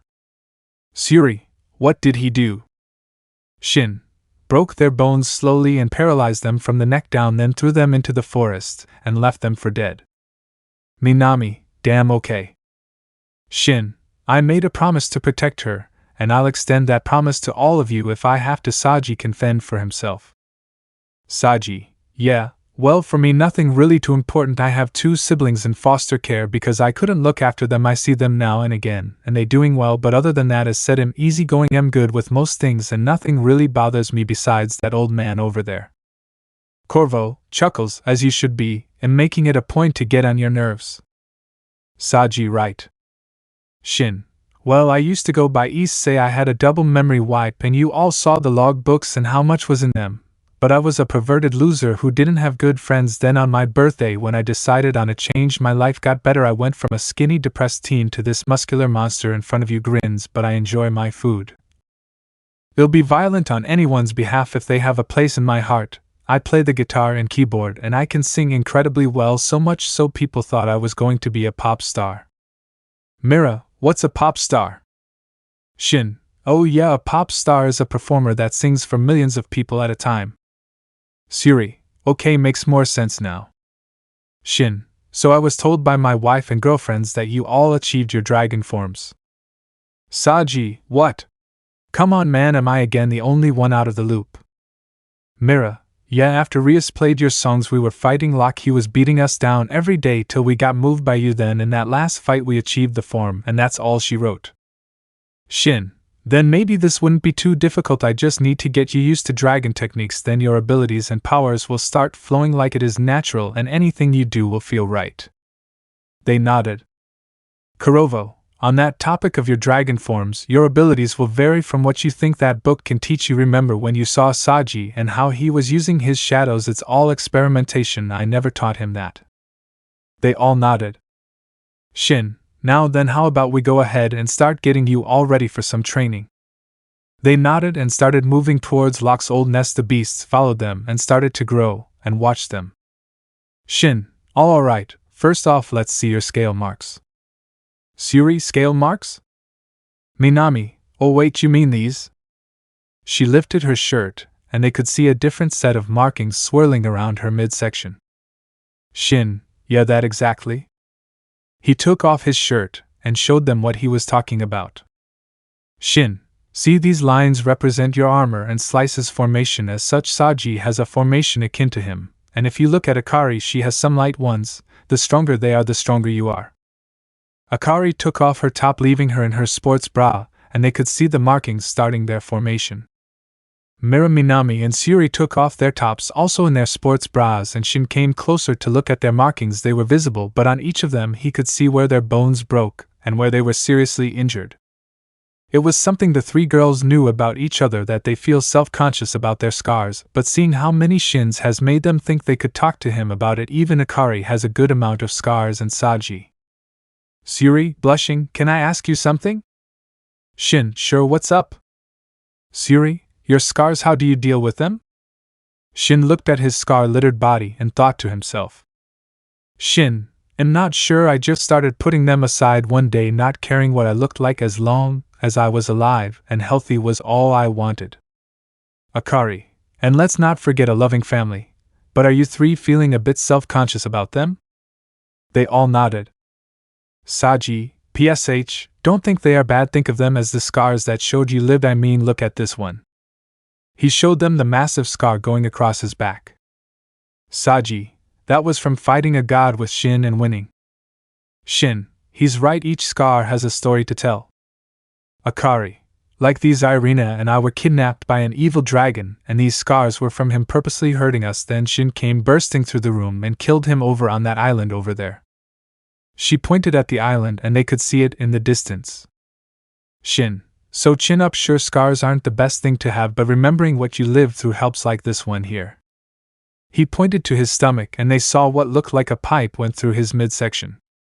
Shin, I was stabbed to death with a light spear, and that was when my dragon abilities woke up, alerting Surzex, and he turned me into a devil to save me. Then when I was banished from the devil faction, Dryig turned me back into a full dragon again. They were shocked that he lived through that. Shin, so your scars make us who we are, it's just how you look at them now. Then are you going to let these define you, or are you going to get stronger and show the world how strong you really are?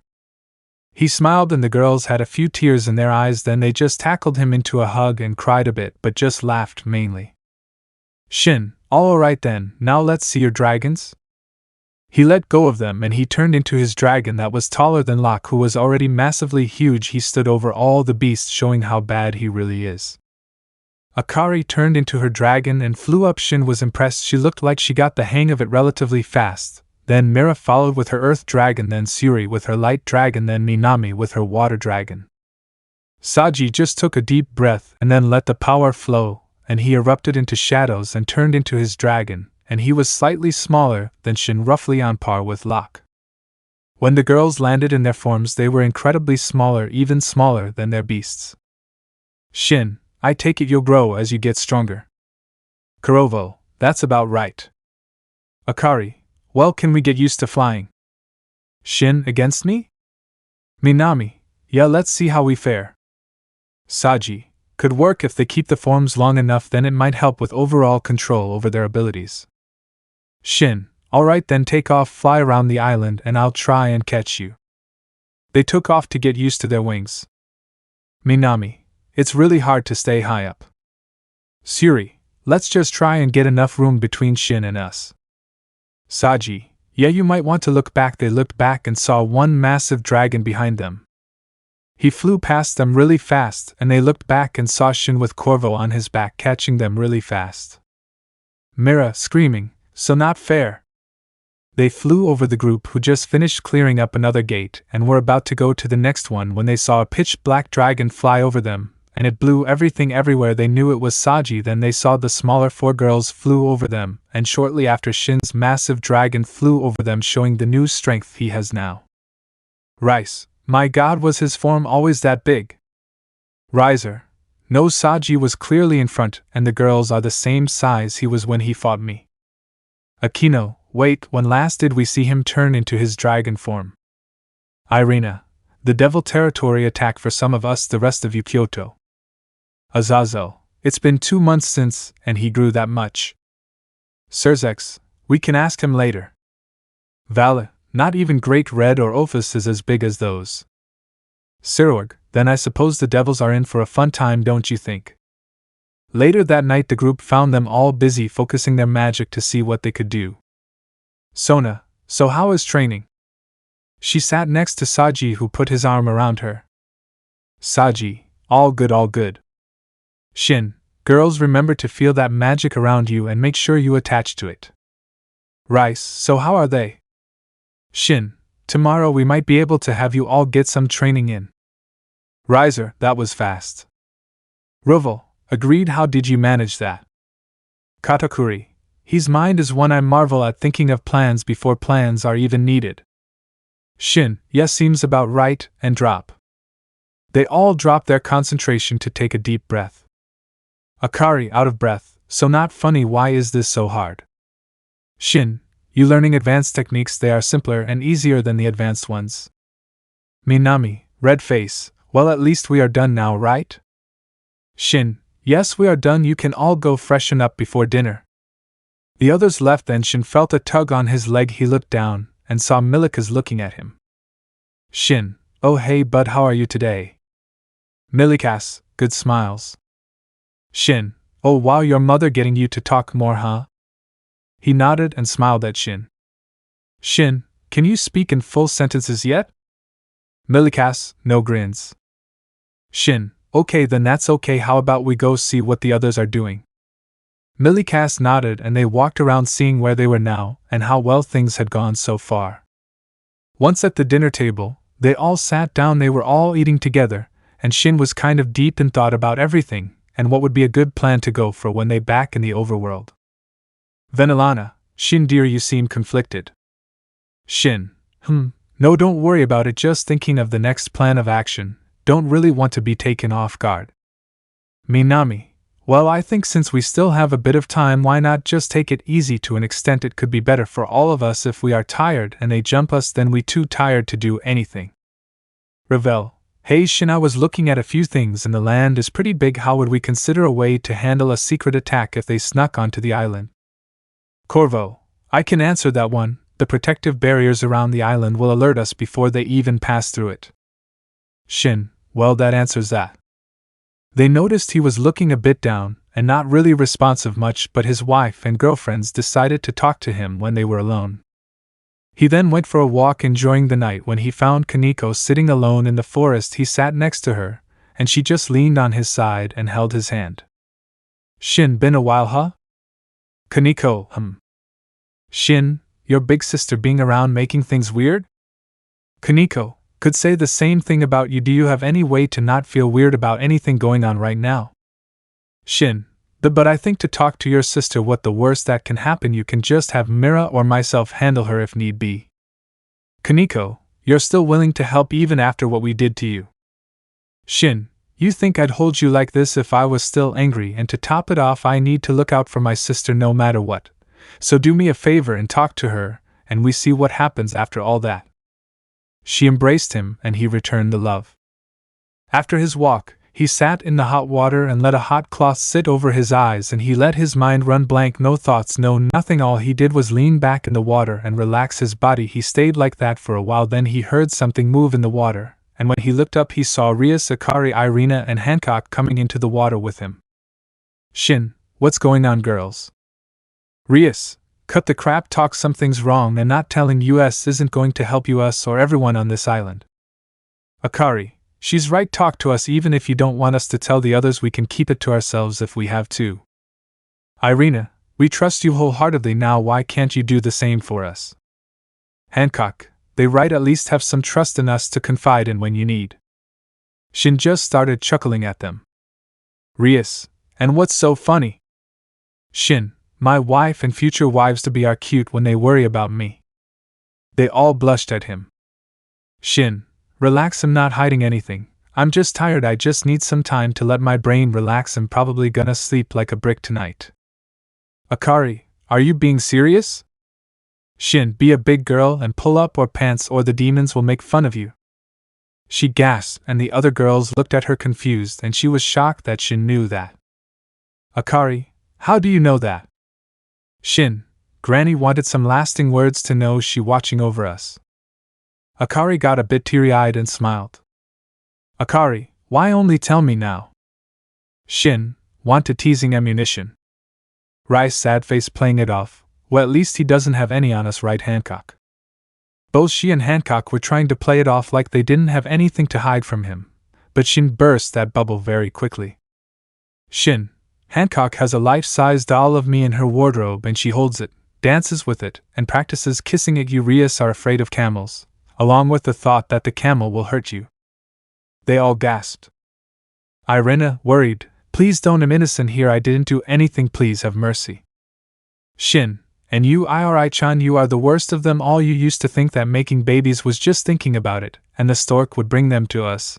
We waited 1 week and nothing happened. At this point, they were all beet red knowing he had this blackmail over them. Rias, I'm sorry, but I got nothing. The worst thing that you have about your name was being perverted as far back as I can think, other than that you're pretty clean. Akari, wait, what?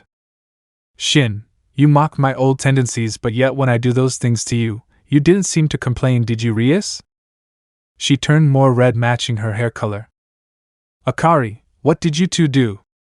Rias whispered in her ear, and she slowly started turning more red by the second, and he saw her look down, and then the others also looked down, turning more red. Shin, grinning, you've seen what you're in for and am in the mood for some fun. He picked them all up and took them to the bedroom, and they all just started blushing at him. The next morning when they all came for breakfast, the 5 of them were missing. Ravel, again. Riser, again. Kiba, what do you guys mean again? Ravel, last time he and Rias were missing for a while, given last night they came down in very questionable states. Suri, what's that meant to mean?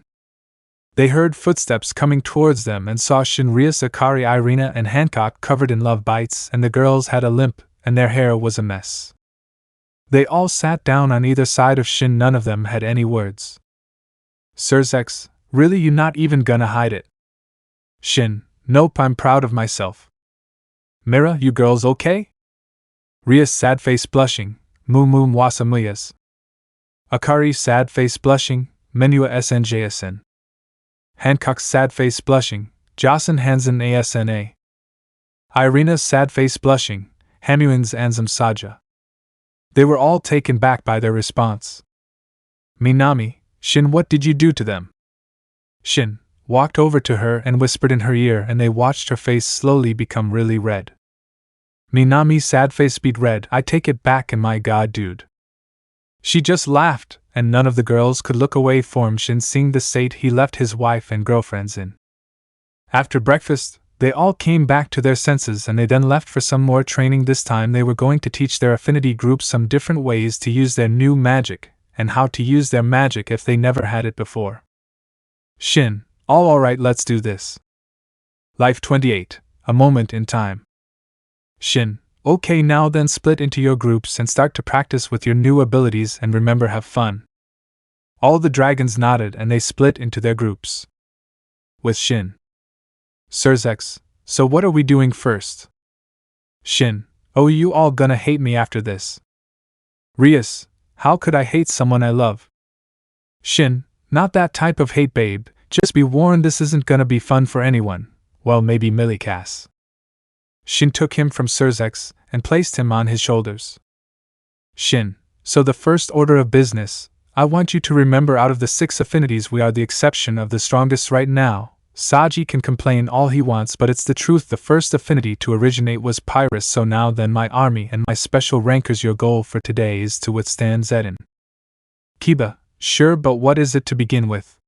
All we know is that it's super powerful, and you end things before they even start with it. They all murmured, thinking about how he's used it recently, and how powerful it really was. Shin thought about it, and then thought of a way to describe it to them. Shin, think of it as my will over others and to make them submit to the stronger power. Remember, I have no limit anymore, so it would be great if my affinity members were capable of doing things the other affinities won't be able to do. Surzex, what about Akari and Saji? They are the stronger of the other 5, wouldn't they also get Zedin? Shin, right, you are Zex, but mine can make them submit, they can't do that to me. Ravel, okay, so what are we doing first?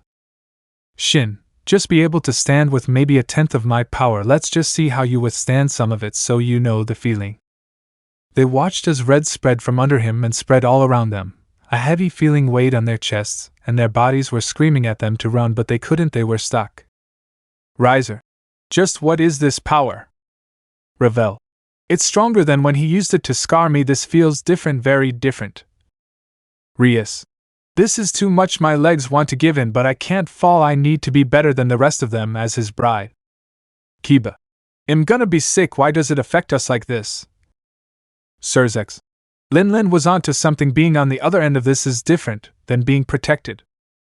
Roval, I've never experienced this type of power. If the devils had this, we wouldn't have any problem ever.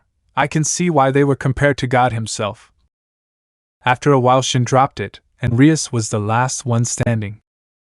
But she then soon fell forward, and Shin caught her and gave her a peck. Shin, well done guys, but that was 10 minutes. Rias grabbed his hand. Rias, I promise I'll get stronger. He kissed her forehead, and then they went again. With Akari. Akari, okay, so this will be my first time. Azazel, would you mind helping me out, please? Azazel, sure thing, boss. He stepped aside and walked to her and faced the others. Akeno, so what are we doing first? Akari, I call it wind appreciation. Momo, mind explaining? Akari, sure. When I hear the wind, it feels like I can draw the magic from the wind and give myself a boost. When I started, it was the first thing I felt when Shin had me practice my magic detection. The power from the wind was the first thing I felt, and pulled towards that power. Gasper, that's good and all, but do you remember how you first did it? Akari, that's the fun part. We're going to start with just feeling that power of the wind. Remember the incantation when I create my Ventus members. Feel the wind under wings. I have a feeling that is meant to be in the literal sense. I mean, even look at Skyrus. She can hover on wind alone, so I think we should first understand and appreciate the wind around us. That is our lesson for the day. Tsubaki, then what are we waiting for? Smoothie, happy, I'm excited to learn, Lady Akari. They all sat down and started meditating. Since they were on the mountainside, the wind pressure was especially high, and for the first time ever the others felt the power of the wind. Before they just felt the magic at its essence, but now focusing on the wind and their new affinities and powers. Being linked to the wind felt different for something they never thought about. They could feel the difference in how they were preserving the wind.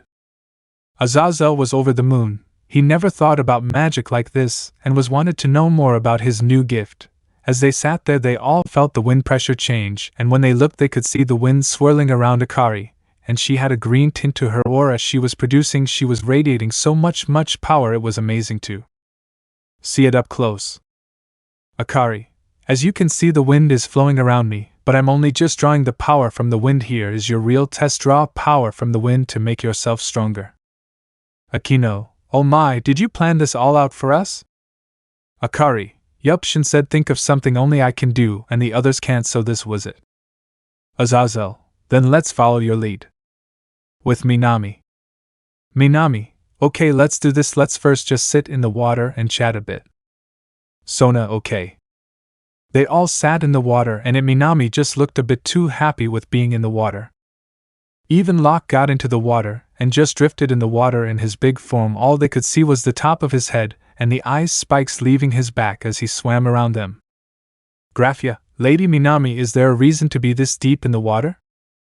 Minami's sad face smiling, not particularly. I just wanted to be in the water, and sure Sona knows that we draw power from it. Sarah Fall, mind explain to us. Vale, yeah, I don't like the fact I can't see below me, and that's with my dragon eyes.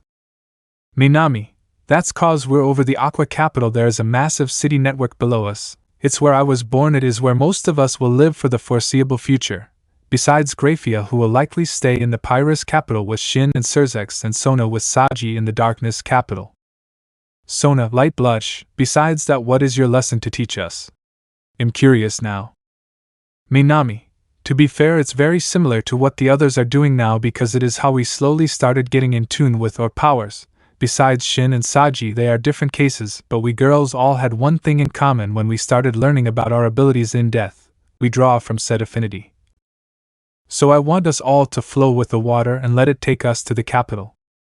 Vala, I'm sorry, but I find it hard to believe it could be that simple. And the four of us are ice users, are we not? Wouldn't doing something related to that be more beneficial? Minami, not in the slightest. Grins, I believe for us to master our ice abilities, we first need to learn about the water part of our abilities. I mean, two of us were part of the Leviathan family, which is a sea monster, not an ice monster. Seraphal, fair enough, so how do we get started? They all grouped while Vala reluctantly kept a bit of a distance. Minami, float on your back and just let go, relax your mind and just float, feel the water around you and draw from it. She started floating on her back, and Valley had to look away because her assets were basically just floating outside the water. Albion, just do it. What is the worst that can happen? We already become stronger than before. If the girl is right, then you have every reason to follow her into battle. Vala nodded and floated on his back, then the others did as well. They all slowly drifted towards each other, and could feel the currents changing. They looked around them and saw Minami with a blue tint around her, as she was taking in power from the water. Minami, if you can see the power I'm talking about, try and draw from it. Vala, what is the worst that can happen? Locke swam past them, making a wave and making them lose focus, but Minami kept her focus, allowing the water to just wash over her. They all sighed and tried again.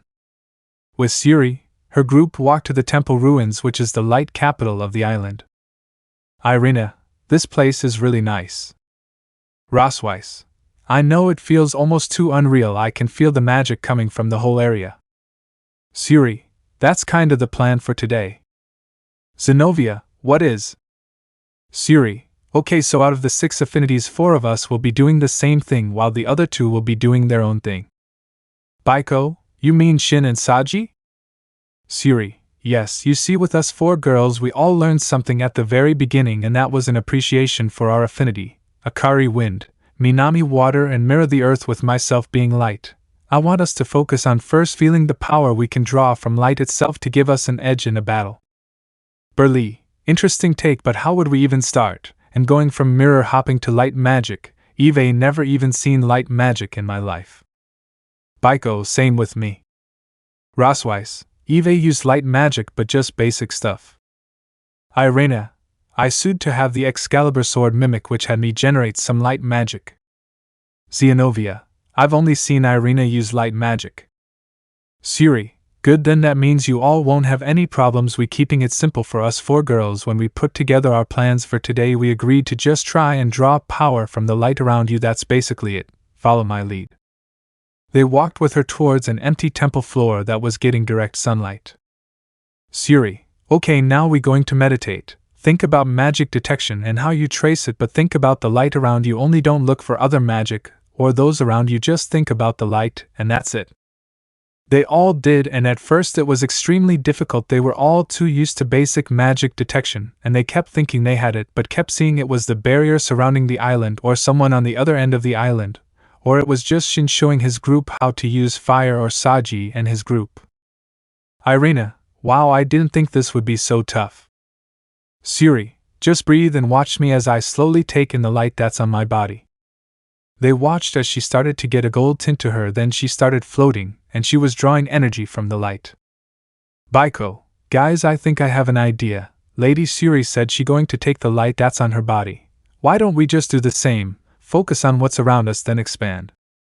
Siri, not a bad shout, why not give it a try?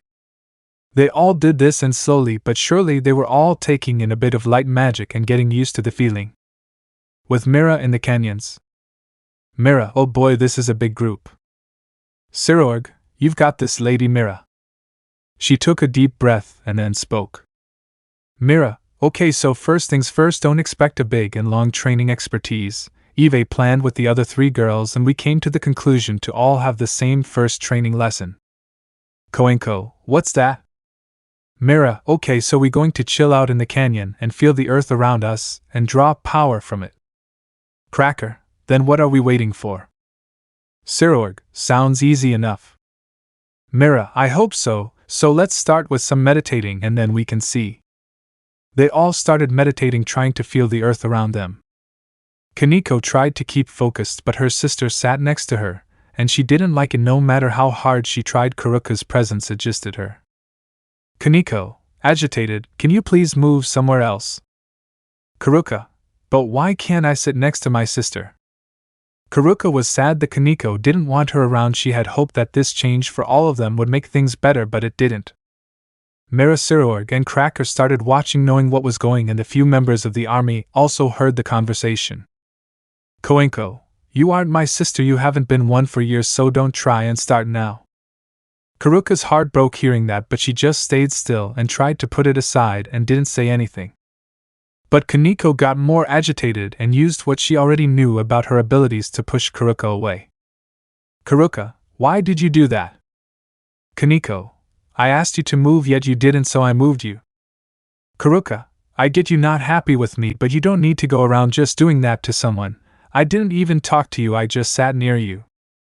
Koenko, you make my skin crawl. I don't want to see you or be around you. Karuka, but we sisters, you can't change that, we bonded by blood. Konko, I don't need you, and I'll kill you if you try and kill Shin or Mira like you did our last master. Karuka, you don't even know the reason why I did what I did. Kaneko, you were greedy, and when you left, Surzex found me tearing up and he introduced me to Rias, who was more than a sister to me than you could ever be. Then I met Shin, who was even better than Rias, and now I have Lady Mira crying. I don't need you, I never needed you. You always did what was best for you. You never took a thought about me, and when you left I had nothing, so this me cutting you out, go die someplace where you won't bother me or my family. She ran away, leaving Karuka in shock. She wanted to hit something, but she just started crying and fell to the ground and cried her heart out. Mira, Cracker, and Sirorg went to her to comfort her. Mira, what is going on with you two? What's your side of the story? Shin told me about a few problems, but I only know she has this hatred for you. Why is that? I won't hold it against you. You're part of my family now, and your past means nothing to me. Karuka, crying, our first master wasn't the great man the devils painted him out to be. You see, my sister and I are Nikomata, and the last ones at that too. That man used to experiment on me. And for months I took the abuse he did to me to try and make me stronger, but then one day he said he was done with me and was going to start experimenting on Shiro next. She was so small, barely able to even talk at the time, and I snapped, and I attacked him and killed him. They made me a stray devil because I killed my master. I had no choice but to run and leave her behind because they were ready to kill me, and if I had Chiron with me then they would have killed her too. I wanted to tell her but I couldn't. She already hates me and will think that I'm lying about everything. I just don't know what to do anymore. She's so deep in hatred for me. I just don't know what to do anymore. It's hopeless. She the last blood family I have left, and now she wasn't me dead. She carried on crying and Mira sent the recording to Shin, who started listening to it with Rias, and they both waited for Kaneko to come to them, and she did. A few minutes later Kaneko arrived to where Shin and Rias were. They looked at her, and she came to them. She hugged them and cried. Shin held her while Rias crouched next to them and hugged them both. After a few minutes she started to calm down. Shin, you going to be fine, but I think we need to talk about something regarding your sister. Kaneko, what about her? She isn't my sister. Shin, so I already knew what happened. Mira told me of the confrontation, and while waiting for you I spoke to Surzex about something, and it was something that even Rias vaguely knew about. Rias, he's right, the matter regarding your sister was complicated, yes, but it has its reasons for that. Surzex came closer and sat with them. Surzex, you see Kaneko, when I came across you all those years ago there was something I decided to keep from you since we didn't know or understand the situation ourselves. You see, when we got to scene and when we found you, we also found all the equipment for devil experimentation. And all his research notes, and what he did to your sister, and it was a long list. Azazel, if you find him later, will agree that that list would be extremely dangerous to anyone that is put through it. We couldn't just claim anything about the situation because the last person to be experimented on was Karuka. She held the information we needed to put that case behind us, but we couldn't find your sister, so we marked her a stray to capture her but treated it like we would any other stray, but those that were set after her knew to capture but to the outside was to kill due to her being the key suspect towards whether the death of your old master had its superior reasons. Koenko was shocked. She didn't realize the reasons to why Karuka did what she did. She always believed that Karuka was being greedy. Shin, then we have the matter of this. He played the playback of what Mira sent him and tears welled up in her eyes realizing what she just done to her sister who was trying to protect her. Searches. If I was still a devil king this was more than enough to clear your sister of her crimes. Because experimentation of devils is forbidden, they were never allowed, so with this statement your sister would have been cleared. Asked any high-ranking devil, they will all agree. Shin, remember I told you to talk to your sister. I think you should go say sorry to her. Rias, we will be here for you always, but I think you should go to your sister Kaneko. Shin, come on, let's go. Shin stood up and held his hand out in front of her. Shin, everyone deserves a second chance. Smiles. She took his hand and then the two disappeared. Rias, well then we might as well keep trying to draw power from the campfires we set up. Riser, why is this so difficult? They looked at Riser and Rovel's fire going out, and they were getting frustrated since they couldn't draw from it evenly, and not just zap it dry. Surzex, yup, let's get back to it. Back in the canyons, Shin had brought back Kaneko to Mira and the others. When he arrived his power washed over all of them, breaking everyone out of the concentration they had. Mira, oh hey, you back. She got up and hugged him, and he hugged her back. Shin, good to see everything is going smoothly, yeah. Mira nodded with a smile on her face. Shin, now then Kaneko, remember baby steps. She nodded and ran to her sister, and hugged her, shocking Karuka, who looked ready to cry again. Kaneko's sad face crying, I'm sorry I said those bad things to you. I don't want you to die. Please forgive me. I didn't know the full story. I'm sorry. She carried on asking for forgiveness, and Karuka just held her sister, happy to know that she was back in her arms. Karuka, I promise I won't leave you behind ever again. They both cried, and Shin just leaned on Mira, forcing her to start struggling to keep him up. Mira struggling, jackass, you ruining the moment for all of us. Shin, yeah, it's just nice to see. Just then shadows spread all over the island and they heard a monstrous screech going in the distance. Even Vertex came out of the ground to look at what was going on. Shin, curious, what's going on, Saji? They all made their way to the Pyrus capital because it was easier to get to the darkness abyss below the island. Hancock, my love, what's going on? Shin, if I'm right, we have another beast with us. Shin opened the gate, and they arrived in a completely black abyss, but the dragons could see what was going on. Rias, what's going on? I can hear the fighting but can't see a thing. Suri, I can help with that. She illuminated the room area and they could see Saji, Katakuri, Baby 5, Leifi and Author all busy fighting a mysterious-looking creature. Saji, help us, please. They were all going to help but Shin stopped them. Rice, Shin, what are you doing? We need to help him. Shin, no, let them fight. I know you all want to help but it won't do him any good if you help him. Sona, but...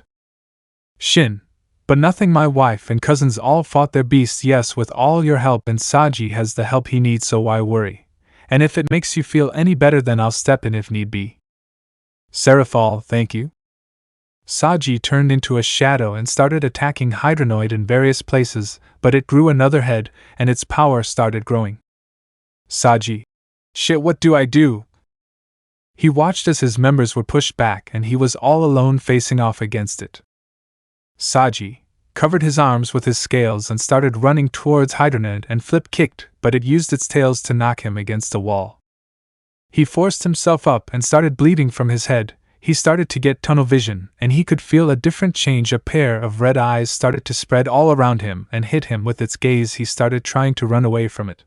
Then he froze.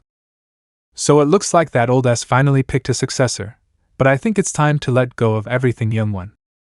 He looked around and was confused. He wanted to scream, but he didn't have a voice. Relax, you having an out-of-body experience. When you found me on that island with your king, I noticed you both the same, but still different, but you have the potential to do great things. A figure made of shadows came into his vision and held its claws around his neck. Don't try and run from this. That old bastard Corvo made the same choice. Now then, let's see if you're going to be any different from him. You already use the abilities in different ways compared to him, but you holding back. Be stronger than your king. Nothing is stopping you from that.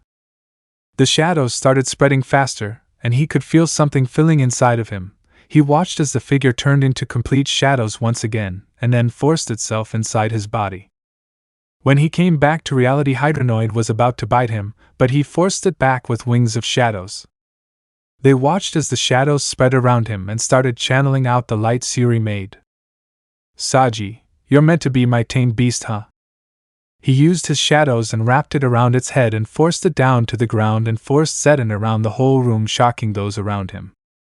Hydrona didn't submit, and grew its third head. Then he pulled out his sword made from Big Mom's soul, and that just amplified his power. Saji grinned as his horns grew out of his head. Saji, I said submit. The anger from Big Mom's soul and his new power influx shooting through the roof, Hydronide then submitted to him. He dropped the power and took a deep breath, then used his shadows and wrapped them around Sona. She made an eep noise as she was grabbed. Then he pulled her into a deep kiss, and she kissed him back. They thought they were going to pull away but weren't. Shin, and I think that's us. Shin snapped his fingers and they were all back at the Pyrrhus capital. And they all decided to relax. Riser, you guys okay? Azazel, yeah, where is Saji? Ravel, wait, where's Sona?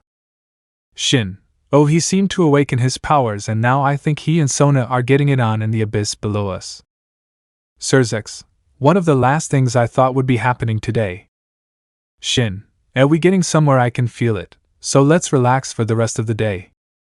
They all nodded and just went to the beach and enjoyed the free time, especially Shin and Akari, who started surfing with the waves. Minami, Grafia, Vala, and Sirfal were showing off to the others. Little do they know the sun set off a large solar flare and something started making its way towards them. Life 29, accept the reality. While relaxing on the island, Shin had this nagging feeling in the back of his head. Even Drake could feel it. Dryak, something is coming. Shin, be prepared, it's strong. Shin just started walking around the island. They all noticed him just walking around the island randomly like he was looking for something. Rias, hey, is he acting weird? Akari, I thought it was just me. Irina, let's go see what the others are doing then. They walked through the Pyrrhus capital and saw Hancock doing her work to keep her status afloat. The Amazon woman was still hard at work with her. Then the new Pyrrhus army was a mixed range of training, relaxing or messing around with their magic. It wasn't anything that they hadn't seen yet. Rias, okay, so not here. On the way out of the Pyrrhus capital, Surzex joined them walking around. They went to the Wind capital next, and it wasn't that different. The Wind users were practicing. Akeno, hey, is Shin alright? He was here a few minutes ago, he looked stressed. They could see the concern on her face about him. Rias, that's what we're trying to figure out actually, we noticed this since this morning. Akari, besides him, how's the training going? Azazel, well, we moving well, but when Shin came by it was weird, it seemed like something bad was going to happen. Momo, I had that feeling too. As he left, the winds started picking up and they didn't have a freeing feeling but rather a feeling of dread. Tsubaki Gasper, I think you guys still go on ahead and see what you find out. Well, stay here and let you know if he comes past. Azazel, I'll come along if the Pyrrhus Monarch and Light Monarch are present, then the Ventus Monarch should go see what's going on as well. Akari, yeah, that sounds good, please call us if he comes past here again. They all nodded and the group left.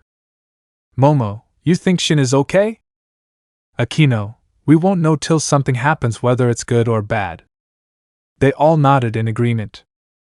The group then made it to the Aqua capital and found Kiba and Saji in the water with the Aqua group. Kiba, oh great Sirzex, Shin came by a few minutes ago, he didn't say anything but Locke seems a bit off since. Minami, yeah, it's weird, I mean look at Hydronoid and Skyrus. They looked at the beasts, and they even looked on edge. Valley, I don't even pick up on anything dragon-related besides Lady Akari, Lady Minami and Lord Genshiro. Saji, yeah, I don't even pick up on anything. Katakuri, but he seemed worried about something. I wonder what Lord Shin is looking for. Irina, well, we going to go and take a look and see what's going on with him? Minami, Saji, you guys and your monarchs wanna tag along, this might turn into our problem to deal with. They nodded and Minami, Sona, Saji and Author got out of the water. Akari, do the rest of you mind sticking around here in case he comes back? They nodded. Katakuri, by all means, Lady Akari. They left and went towards the canyons where they found Mira and her army busy terraforming the area to make it better suited for them. Sirzex, looks good, guys. Sirorg, well, I called it, the leaders and monarchs are on the case, you just missed him. Akari, figured he's been like this since this morning, but besides that, what's going on? Why is so much terraforming? Rias, sure, it looks good but still seems extravagant, don't you think? Mira, we felt a bit cramped, and Shin didn't say anything about it. If anything, he looked like he wanted us to make this place our own. Kaneko, but for real though, what is going on with him? Sirzex, not sure, but we'll find out soon enough. But Mira, Karuka, mind coming with us please? This might be something leaders and monarchs need to handle. Mira, oh sure thing. Sirorg, Cracker, mind handling the rest of the renovations for me, please? Both, leave it to us.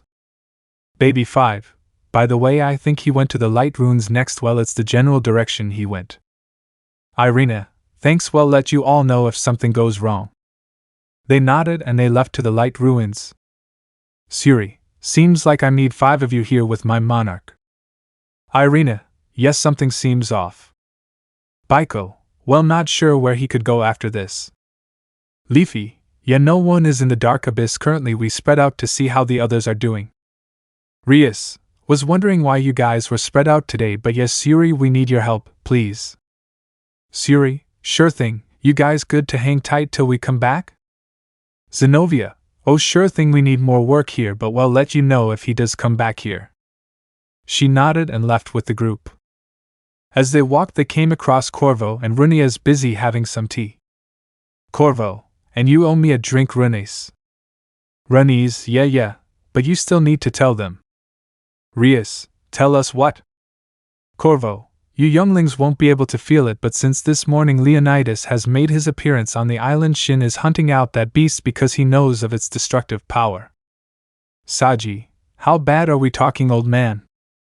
Corvo, you like this island, don't you? They all realized how bad this was going to get very quickly. Sirzex, crap, then everyone needs to be on high alert. They were about to run, but Corvo stopped them with his Zeton. Corvo, relax, I'm sure you've seen the other beasts acting weirdly. Akari, yeah? Corvo, they also feel Leonitis like Shin leads all of you. Leonitis leads them, so I suggest don't interfere. Not like you could deal with that beast anyways. Akari, it's going to be bad, isn't it?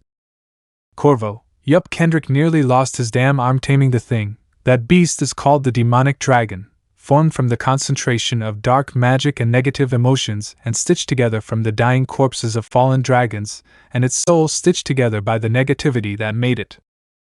That thing is so dangerous, only one was found and only one exists, Leonitis, the bringer of death. It's more sentient than the other beasts, and can even speak, and if it got more than 4 wings then Apollinaire has fully merged with it, making it more dangerous. Saji, who Apollinaire? Corvo, the beast before Kendrick found Leonitis, a 8-winged dragon fueled with the elements of pure power. Remember I told you, my brother, and I tamed ferocious beasts. Saji, but Hydronite. Corvo, is the strongest of the 5, but when it comes to Pyrrhus don't compare. Akari, then what do we do? Corvo, sit back and watch. Leonitis is a tactical beast, and if Apollinaire is around as well or even merged with it, then we are in for an interesting fight. You saw how each of you had to deal with your own beasts. Shin needs to deal with his. Sona, better said than done, we had a bit of help.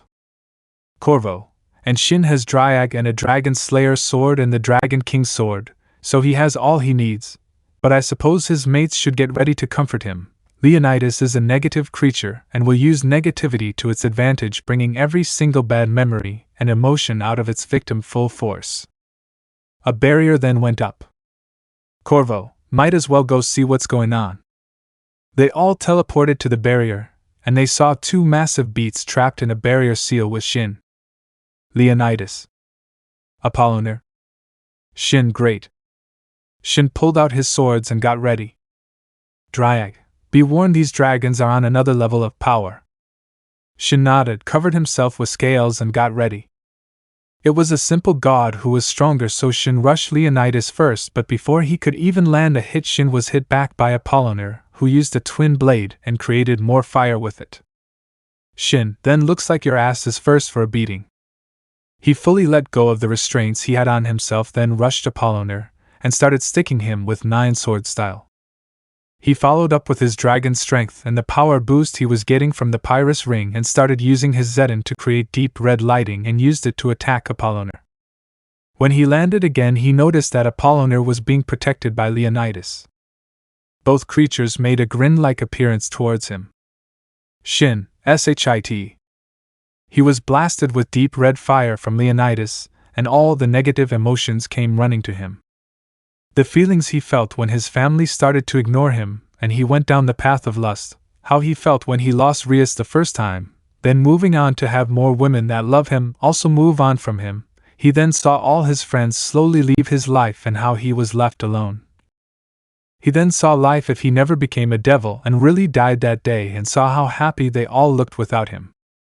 With all that hitting him so fast, he threw up thinking about it, and landed kneeling in front of both of them. Leonitis, weak. He kicked him in the gut. Leonitis, pathetic, your father was a better dragon than you'll ever be. Apollinaire, perhaps his genes really didn't carry over, there was so much hope for you. They both started to charge fire bolts towards him, and then hit him down on the ground. Shin, damn. He forced himself up covered in blood, looked at the 2 of them and pulled out his father's blade, and his dragon's slayer blade. Shin, tired, I have no idea where you 2 get off thinking you could have bested me in a 2-on-1.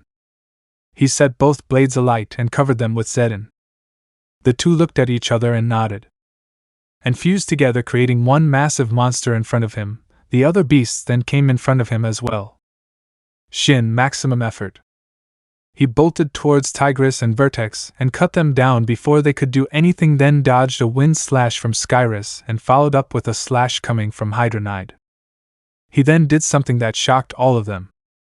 He started to spin, creating a tornado of fire, then it started getting a blue tinged in the flames, and they noticed that the ground was started to get wet. Minami's sad face shocked. Is he using water magic? They were all taken back by the fact he just did that. When the tornado sent the 4 beasts far away from the fight, he stood there with one sword covered in fire and another covered with ice. He then looked at the rest, then burst forward again, and this time Locke came running to try and hit him with a wave of ice spikes, but Shin sliced once with both swords, that creating a massive explosion. Those around him thought that he was hurt, but watching him jump through the flames with both swords pointed at the massive beast in front of him, red lighting started to shoot off his body violently, and the two blades made one massive blade of red lighting, and he sliced down and split the two beasts back into their own bodies. Once separated, they tried to get back to each other, but Shin shut that down by kicking one away and hurting it. He first grabbed Apollonier, and then broke its jaw with a single punch from him. Then he bolted back to Leonitis, trying to kill him from behind, and sent his sword into the gem on its chest, severely wounding it. The two lay on the ground, severely injured. Shin, submit. He flared his aura, breaking the dome around him, and all the beasts, and those watching and those living on the island, could feel the raw power coming from him. They watched as the two crawled to him and lowered their heads. He then grabbed Leonitis by his horns and raised its head. Shin, just try and piss me off, I'll make sure you're dead, understood? Leonitis, understood, master. It lowered its head again. Apollonier, I shall follow your lead, master. Shin, good. He then sat down, and the boosted gear started to form on his arm and started violently sparking, and they could hear Drake screaming in pain. Shin, hey! Drake, what's going on? They all ran to him thinking something was wrong, but then a large energy surge went off and Drake's body was being reconstructed once he was fully constructed. Drag, I'm free, I have my body back. New Drake. He landed, and the three Drake, Apollonier and Leonitis with all the beasts came and kneeled in front of Shin, while the others stood behind them. Leonitis, welcome back, King of Dragons, we are here to protect you and those on the island. Apollonier, agreed. Drake, be sure I'll always have your back, partner. Azazel, but how this is a new version of Drake that's ever been recorded. Shin, yeah, what happened, man? Drake, I'm not sure myself, there was just so much power flowing through me that I became this. Saji, to be fair, Drake, you look like you hit the gym, honestly. Drake, indeed, I feel as if I've been granted a whole new life with this power. Shin, Apollonier, Leonitis, what's going on here? Leonitis, you fought us and our power along with your own started to intertwine, giving Drake a new body. Surzex, imagine we were on opposite sides with these three alone, you'd end all the devils. Sirigorg, agreed Shin, but this amazing. Shin, so what now? Leonitis, relax, we are all now ready to journey with you to the overworld to balance nature before the world tears itself apart. Shin, okay then. The beasts all went to their small forms and Dirag flew onto Shin's shoulder, but then Leonitis and Apollonier started fighting with each other for the other shoulder, making the others laugh at the interaction. Milikas, Issei. Shin looked down at Milikas walking toward him. Shin picked him up, then Milikas grabbed all three dragons, laughing while holding them. Leonitis, unhand me, child. Milikas started playing with them like toys and Shin chuckled at them. Shin, beast, do me a favor, watch over Milikas and the other children on the island, we will come find you when we are ready. The other beasts then ran off and Dryad grew slightly and flew away with Milikas laughing in delight. Surzex, what was that for? Shin, nothing, I'm just tired. He grabbed Rias, Irina, Akari and Hancock and walked off. Shin, you heard them, let's take a chill pill, we can leave tomorrow.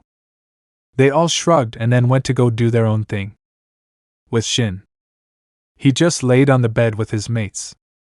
Rias, you okay?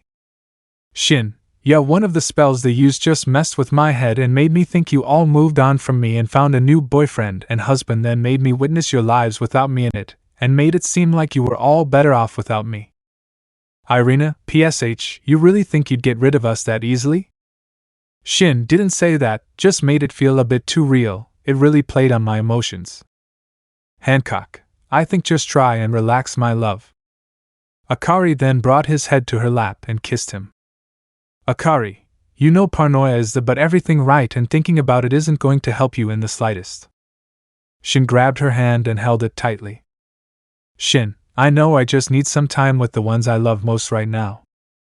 They all smiled and cuddled up next to him and got comfy. Shin, man, tomorrow is going to be a long day. Rias, yeah, we going all over the world just to stabilize nature's balance. Irina, if you told me 2 years ago that I'd be here now preparing for that, I'd say you lying.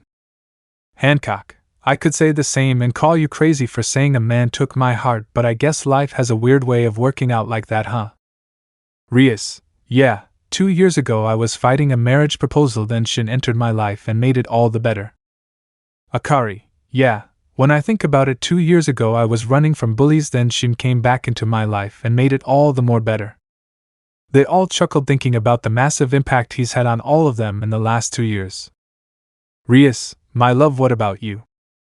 Silence. They looked up at him, and he was sleeping with a small smile on his face. They knew he was tired and let him rest, then decided to take a nap as well with him. The others on the island went to either go and practice their magic, or have some fun around the island with the various beasts busy playing with the people, all for a change, having some fun and not worried about what dangers could harm them. Life 30. To the Overworld Season 2 end. Later that day, Shin sat with Saji, Minami, Suri, Akari, and Mira in their meeting area for all 6 affinities. Saji, so wanna tell us why you called us here, man? Shin, yes, so tomorrow is the day we spread around the world and clear it. I just wanted to see how each of you would be going about it. Saji, well, I need to go to the deepest point of the world and then spread my darkness from there. Getting there I have no clue, but we will make plans to get there. Plus we technically just need to go last, which needs to let the world rest. Shin, fair enough, what about you 4?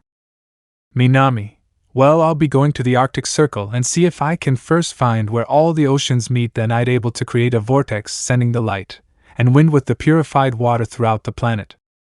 Akari, am going to the highest point to spread the pure air around the world, where then the others could do what they need to do. Suri, I need to go to where the equator and the Greenwich meridian meet. The gravity there is low and there should be a clear light of sight for us to cast the beacon so the world knows where and what to do while you settle the mantle. Mira, yeah, it'll be with Suri. Low gravity makes a great place for me to grab all the tectonic plates to make your time in the mantle a better place. Shin, right, not bad, not bad. Seems we all have our tasks set out, but now here's my question. When it comes to actually getting that mantle stable, volcanoes around the world are probably going to shoot out a lot of magma, since the pressure I'll be causing will impact them the most, and with the sudden stopping of the tectonic plates, I think Mira and Minami need to also take into account of the water and tsunamis well caused by doing all this, so I think Minami, see if you can calm the oceans. I think it might even help Saji as his group is making their decent. Shay, not a bad shout, didn't think about that. All I knew was as we got deeper then it's gonna get worse with underwater currents. They all nodded in agreement. Shin, but how are all of your lives changed in a matter of less than a month? Akari, I'm as happy as can be, honestly. I have my family and the love of my life smiles. Saji, the same could be said for me, honestly. I'm with Sona now and as happy as I could ever get. All I honestly need or want now is to have my siblings join me, then I'd be set. Minami, I never thought about it. We were bedridden for so long I never got to really think of what I want to be one day. Suri, yes, she's right, for it's already more than what I'm used to. I mean, the 3 of us really didn't do much living until recently. Mira, preach. But here's a question, Shin, what are you going to be doing now? With Dryag out the boosted gear, is it still functional like before? Shin, yeah, he can come and go as he pleases. Like today, he's spending some time freeing his wings around the island, but when he comes back it's like he wasn't separated at all. Saji, it's weird though, Eve never seen Azazel that excited ever. I mean, Seraphal and Surzex were even confused seeing him like that. Shin, yeah, the new form is really stronger than anything he's had before, but he's been in my head for so long I think he prefers it. They all chuckled thinking about the dragon's newfound freedom. Mira, but hey Shin, I was wondering something. Shin, shoot. Mira, Akeno, do you actually like her? Akari, yeah, I was wondering myself. I mean, she's claimed just as much as Rias did that she loves you, yet you never addressed it. Shin, I don't know, right now it's weird right now. I didn't want to in the beginning, but I did grow to care for her a lot, but it's just too soon to act. Plus I also want to focus on my other relationships before I just start adding more girls. I don't even know if I want more girls in the relationship right now. Akari, fair, you don't want to hurt anyone, do you? Shin, not really, it's just a lot right now. I'll handle it in time. Akari, and as your wife I'll defiantly watch over you if you need. Shin, thanks. Akari smiles. Suri, now on to other topics. The island is really growing nicely. I hope Hancock and the new people of the island get to the light capital soon. I'd really love to see what it looked like in its prime. Minami, nah, here's a better topic. Shin, how's your water control? Shin, oh yeah, I forgot about that, I haven't used it since yesterday. He placed his hand on the table and made some water spread on the table, and he froze it, and made some simple patterns. Shin, as far as Eve got, but it's better than nothing. She smiled at him, and he squinted at him. Shin, I wouldn't know. Minami, well, I suppose we need to see what our bloodlines were. Mira, no kidding, well, we know we can scratch darkness off the list. Saji is the only one who has the power, and Uncle hasn't been with a woman like that. Saji, but while on the topic of this, in a hypothetical sense, Shin, if the other three had to come to you because they want the fire blood, would you let them be with you? So then the hypothetical kids would have both sets of affinities, and in a hypothetical sense, even I'd need to consider it if any of them wanted the darkness affinity to spread as well. Suri, blushing, I would have hit you for even mentioning it, but he's not wrong. I thought about it. I'd like my kids to be strong if I have them. Mira, yes, same. I don't want a repeat of history. Minami, you know, even if we did, we would need to first talk to their girlfriends and wife. Akari, even when I think about it, my kids will definitely have both affinities, but in all honesty, I would like to talk to the others and Shin himself. I don't want him to feel pressured if we did go down that path.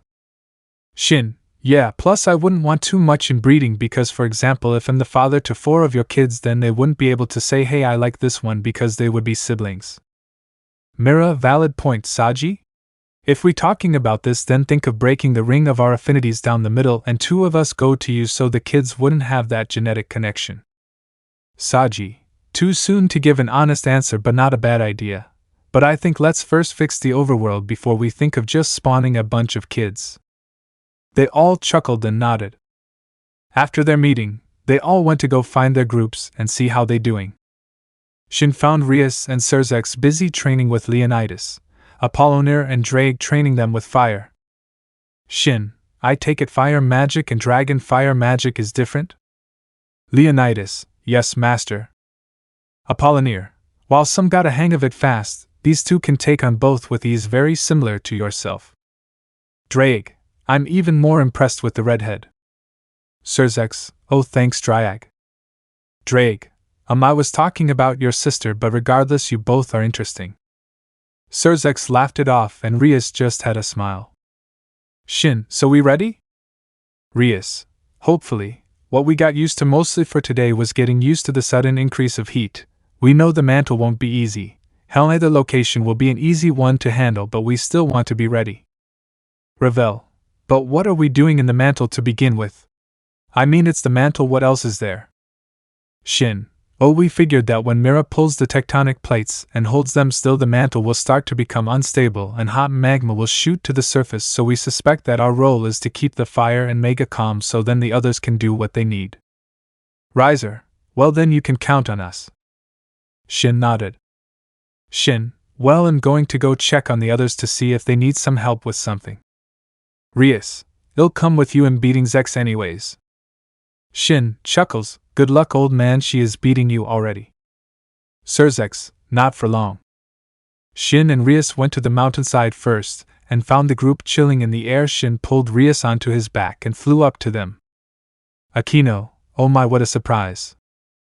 Akari, ya thought you were going to handle your army? Shin, Leonitis, Apollinaire and Dryad gave them the green light, so I came here to see if any of you need help with something. Tsubaki, not in particular. Momo, yeah, we've been getting used to the wind around us. Azazel, yeah, and Skyries, as much as she doesn't speak, it's obvious she understands what we're trying to do and helps now and again. Gasper, question though, what happens after all this? Shin, what do you mean? Gasper, after we settle the world, what are we going to do after this? Like, are we going to be attacked, or are we attacking? Or are we going into hiding? Shin, well, I'm not sure. If we stabilize everything, then I think it would be a big enough of a slap in the face showing them we will end them. Perhaps even get the overworld to side with us as well. We'll cross that bridge when we get to it. Smoothie, Alright, then I can live with that. Akari, well, we just getting the second nature of our abilities because we need to constantly be free from the wind, if you get what I mean. Shin, for sure, I'll see you all later. They waved him off and they flew down to the light capital. Irina, oh hey darling, what's going on? Shin, oh nothing, just checking in is all. Rias, what have you all been up to? Zenobia, getting a hang of this light magic. Irina and Roswise has been helping me get better with control, it's a first for me. Shin, nice, keep it up, I know you'll get it right. She smiled at them as happy as can be. Irina, is something wrong with you to be checking up on us? Siri, yeah, after the meeting I thought everything was good. Shin shrugged and smiled. Shin, just felt like seeing everyone, but now I'm off to Mira now, see how everyone is doing, see you later. They smiled and nodded and watched him fly off. When he got to the canyon they heard screaming and chanting. It confused them a bit, and came closer and saw a few of them fighting Vertex for fun. Shin, what's going on here? Sirarag, oh, they wanted to try fight Vertex to see how strong it really is and if they got stronger. Shin, valid. Rias, I don't think our army would survive against those three. Mira, no kidding. Karuka, but other than that, was there anything you wanted in particular? Shin, not just checking and seeing how everyone is doing. Mira, your army's already update, aren't they? Shin, yup. Mira, great, we are behind but I think we will be ready enough. Shin, for sure, we'll see you guys, we off to the others and see how they are. They took off again and went towards the Aqua capital. Rias, I've never seen so many happy people like they found their place in life. Shin, yeah, it's great to see, it feels like I already won this war. As they flew they saw the council busy enjoying a walk and waved at them. Once at the Aqua capital, they could see Vala trying to turn into a dragon based on the screaming coming from him. Shin, damn, drink more water, you look like you're constipated. Vala, shut it, I'll master this formation. He went back to it, and they saw the others busy chilling in the water. Shin, you guys good?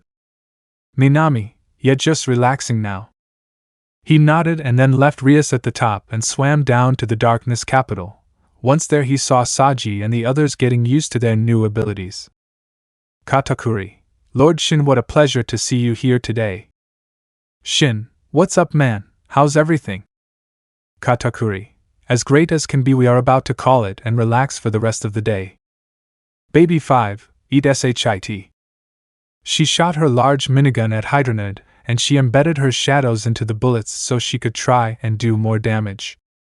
Shin, looks like you're all sorted, well, I'll see you guys alter. They nodded and he went back to the Aqua capital and fetched Rias, and they went back to the Pyrus capital, and he went back to the room and just laid back on the bed with Rias next to him. Rias, you still tired? Shin, more than you know. She snuggled up next to him and got comfy. Rias, rest, I'm here, you know we are all here if you need us. He nodded and then gave her a kiss, then just cuddled with her, enjoying her scent. Soon the others all came back and they enjoyed their time together, laughing as much as possible. That night Shin laid with his mates and they stayed silent. Akari, tomorrow's the day, huh? Shin, yeah, for sure, it's gonna be a long one. Hancock, I hope everything goes smoothly. Shin, I hope so too. They went to sleep that night relatively fast, but the next morning came faster than they thought. Ravel, oh, we got this is gonna be easy, am I right? Smiles. They all nodded in agreement with her. Irina, but I think we can all agree that it's not going to be as easy as we think. Shin, definitely, like we meant to time this stuff well or we could cause complications for the others. Akari, yeah, that would be bad, but I think let's just relax the best we can and hope for the best.